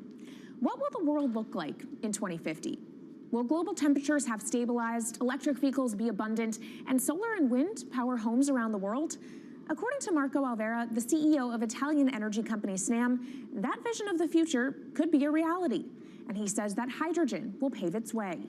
As he tells it in his new book, The Hydrogen Revolution, Alvera's moment of reckoning came in November 2018 when he tasked the Snam Scenarios team with studying how Europe could reduce its CO2 emissions to zero by 2050. Looking through the results of the study, Alvera said he was struck by how much hydrogen was in Europe's energy mix by that year. Beyond the abundance of hydrogen, the SNAM model also predicted that it would be the cheapest form of decarbonized energy for many sectors, and that it could be cheaper than today's prices for oil, coal, and nuclear power. Our Maria Tadeo spoke with Alvera at COP26. It's happening all very fast. We see the cost of hydrogen coming down a lot.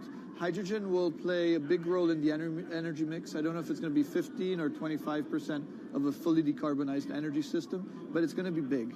Costs are coming down, and people are waking up to the fact that it's the only way to decarbonize certain sectors, the so-called hard-to-abate sectors.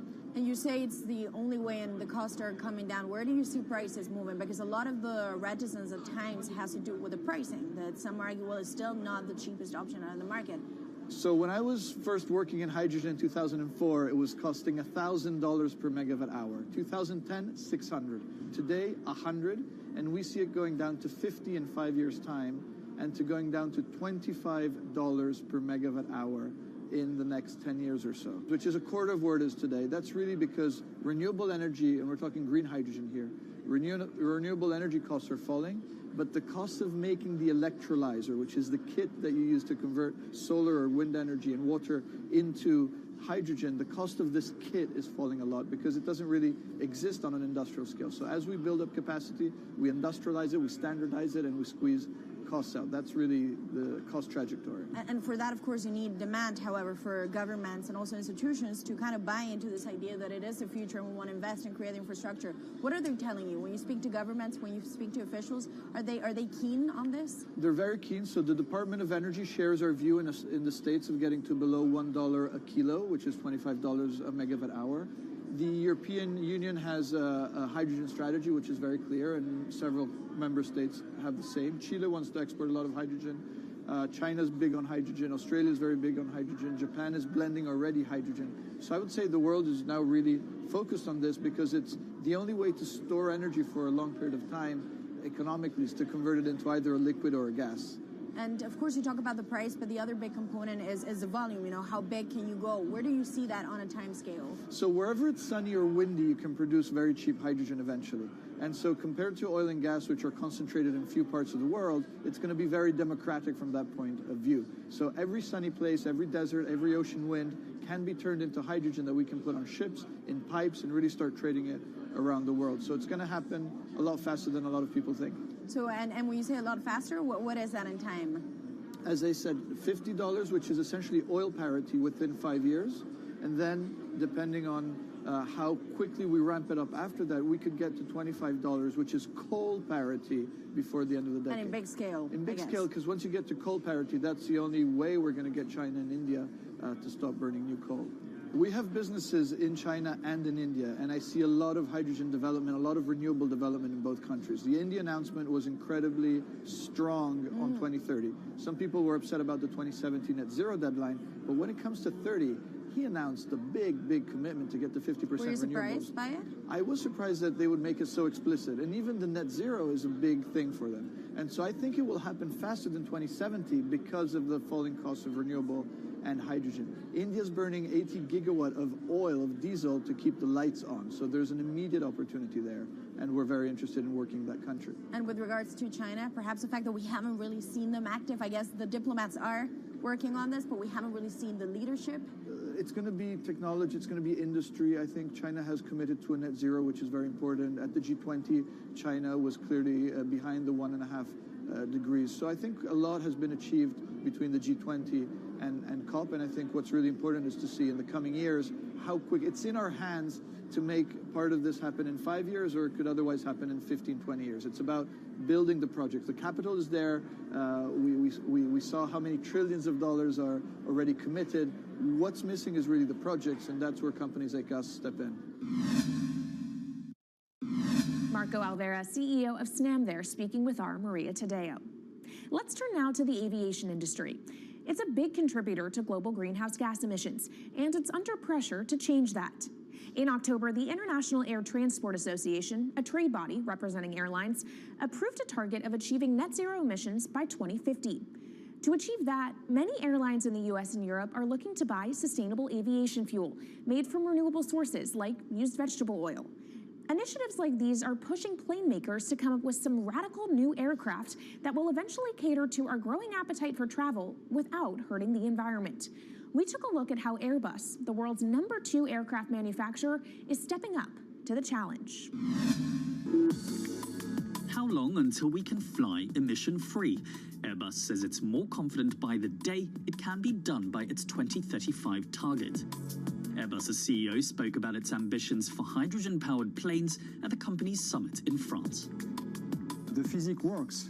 Hydrogen technologies are not new. They are used in other sectors. We use them in space on our rockets, and we don't need the laws of physics to change to be able to use hydrogen on our planes. So every day we become more confident, but we think we need to have a plane, we need to have the right fuels, the hydrogen available in the right quantity at the right place at the right time, and we need the regulations to be ready. So we really need the work and the collaboration of many people around the globe to make it happen on time. But it could be a long wait until green passenger jets go mainstream. Larger aircraft with more than 150 seats are not expected to feature globally until about 2050. That means manufacturers and airlines today are under growing pressure to ramp up short-term innovations to cut their carbon.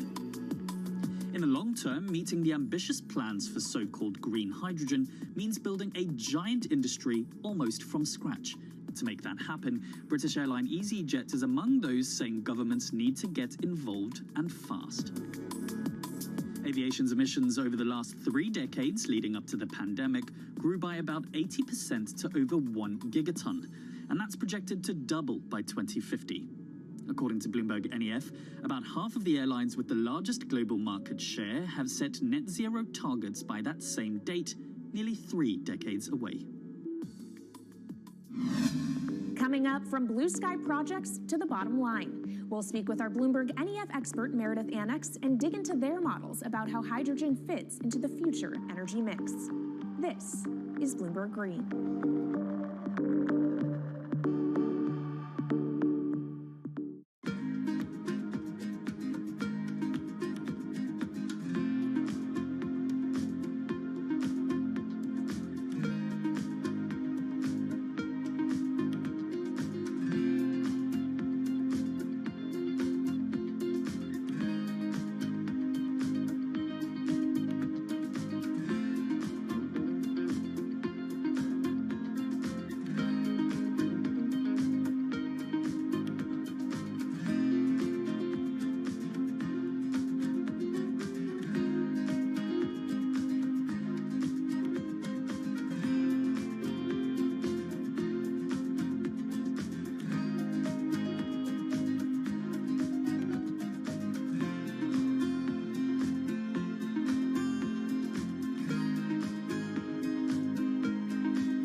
From Bloomberg's world headquarters in New York, I'm Kaylee Lyons, and this is Bloomberg Green.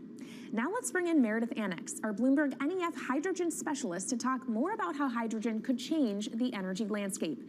So Meredith, what place do you think hydrogen is likely to have in the future energy mix globally? Hydrogen's this incredible solution for us as we look to decarbonize because it's a perfect solution in areas that are hard to electrify.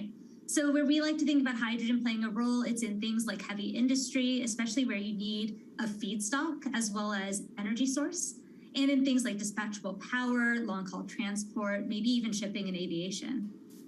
That sounds great that it can be used for such diverse industries. At the end of the day, though, how much is this going to cost? Well, that's the amazing thing about hydrogen, because depending on how you make it, it can actually see significant cost declines in the future. So when we're talking about clean hydrogen, we usually mean green hydrogen produced from renewable electricity. And in that case, your hydrogen is almost as cheap as the renewables that are used to make it.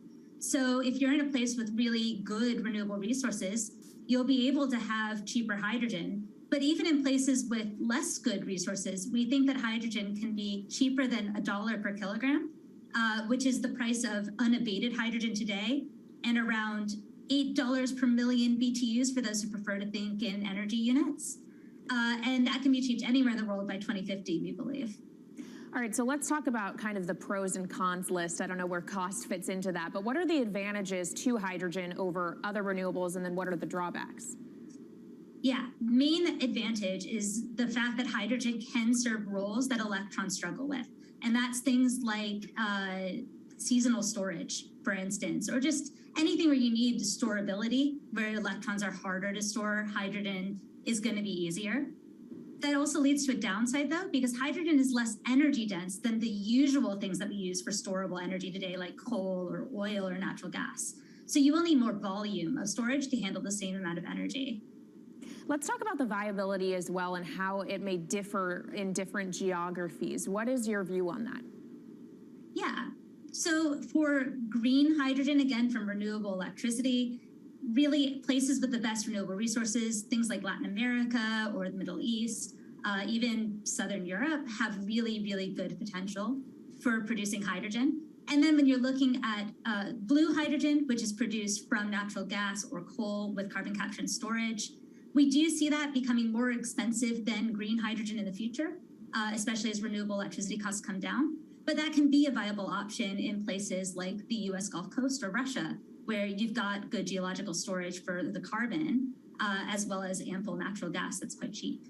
All right, great breakdown. Thank you so much to our Meredith Annex, our Bloomberg NEF hydrogen specialist. And of course, you can get more from the Bloomberg NEF team on the terminal and online. And they've recently done a podcast called Hydrogen 101 as part of its Switched On series. So from iron ore titans pivoting to cleaner energy to talk of a hydrogen revolution, that's it from this week's edition of Bloomberg Green. We'll be back next week with a deep dive into the state of electric vehicles. And you can keep the conversation going by following us on YouTube, Instagram, and Twitter @Climate. I'm Kaylee Lyons from Bloomberg's world headquarters in New York, and this is Bloomberg Green.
The great sci-fi art of the mid-20th century teased a vision of the future with one distinct element in common: a life for humans in outer space.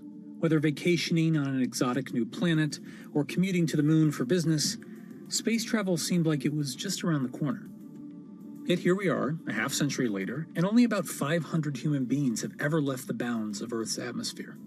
But thanks to a set of ambitious private companies betting on the promise of space tourism, that long-awaited future could be here sooner than we think.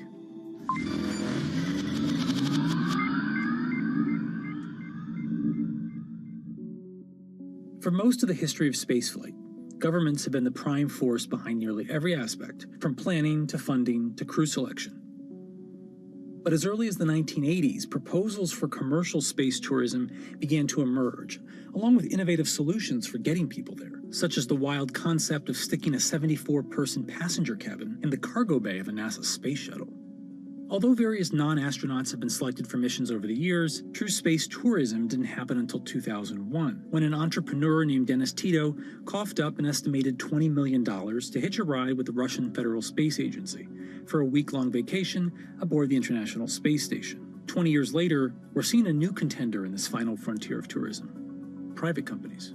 It's becoming a private enterprise situation, still very high risk with a high reward, potential reward.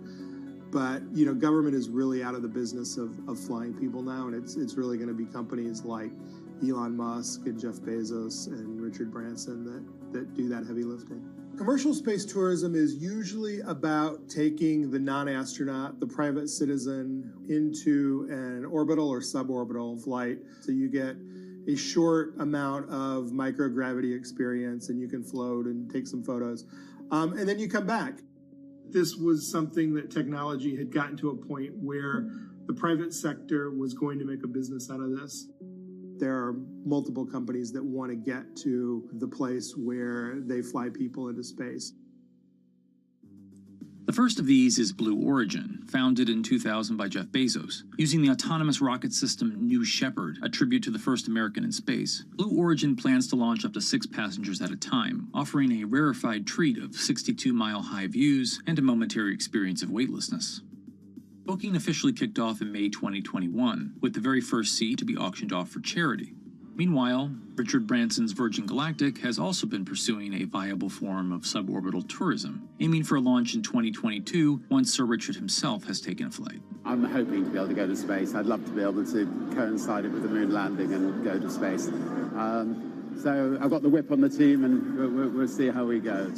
The company claims to have lined up over 600 seat reservations so far, including Justin Bieber and Leonardo DiCaprio.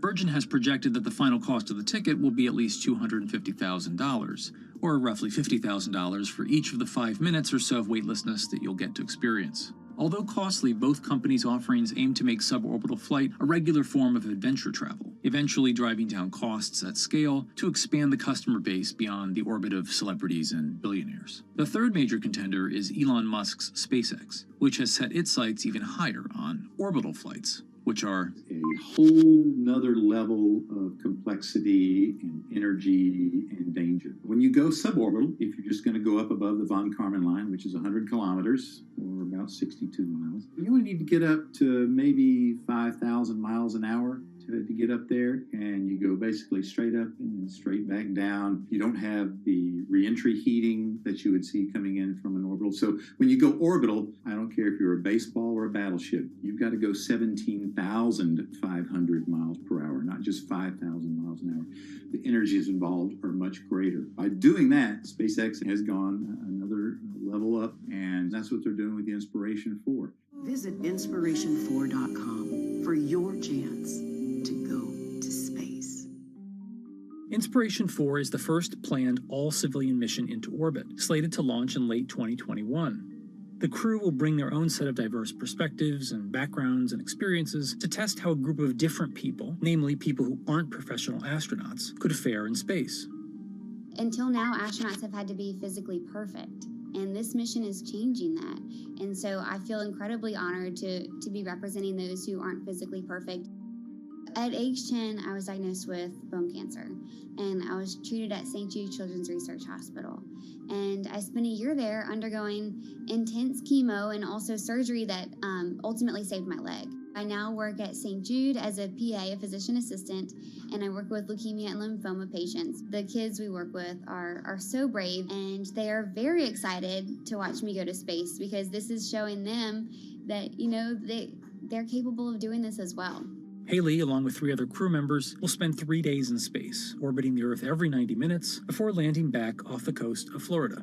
Well, when you think about access, the first astronauts for the United States came from the test pilot side.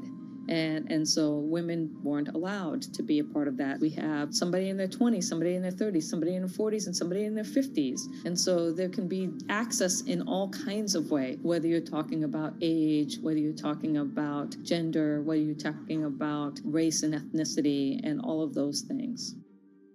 The first time, people are going up into space and not sent there by a superpower like the United States or Russia or China. Well, that's really significant. And you've got to be very thoughtful about it. The whole game plan right now is to make space really affordable and accessible for everybody, so that you can have fishing buddies going to space someday. But the first is special, and so with that, we wanted to have a crew selection process that could make space available to everyday people. Getting to space is only the first step for space tourism. The next challenge is what to do and where to stay when you get there. Axiom Space is planning to launch the first segment of a new commercial space station in 2024. Their $2 billion project, called Ax Station, will become the first free-flying private international space station. Or, to use a more consumer-friendly term, a space hotel.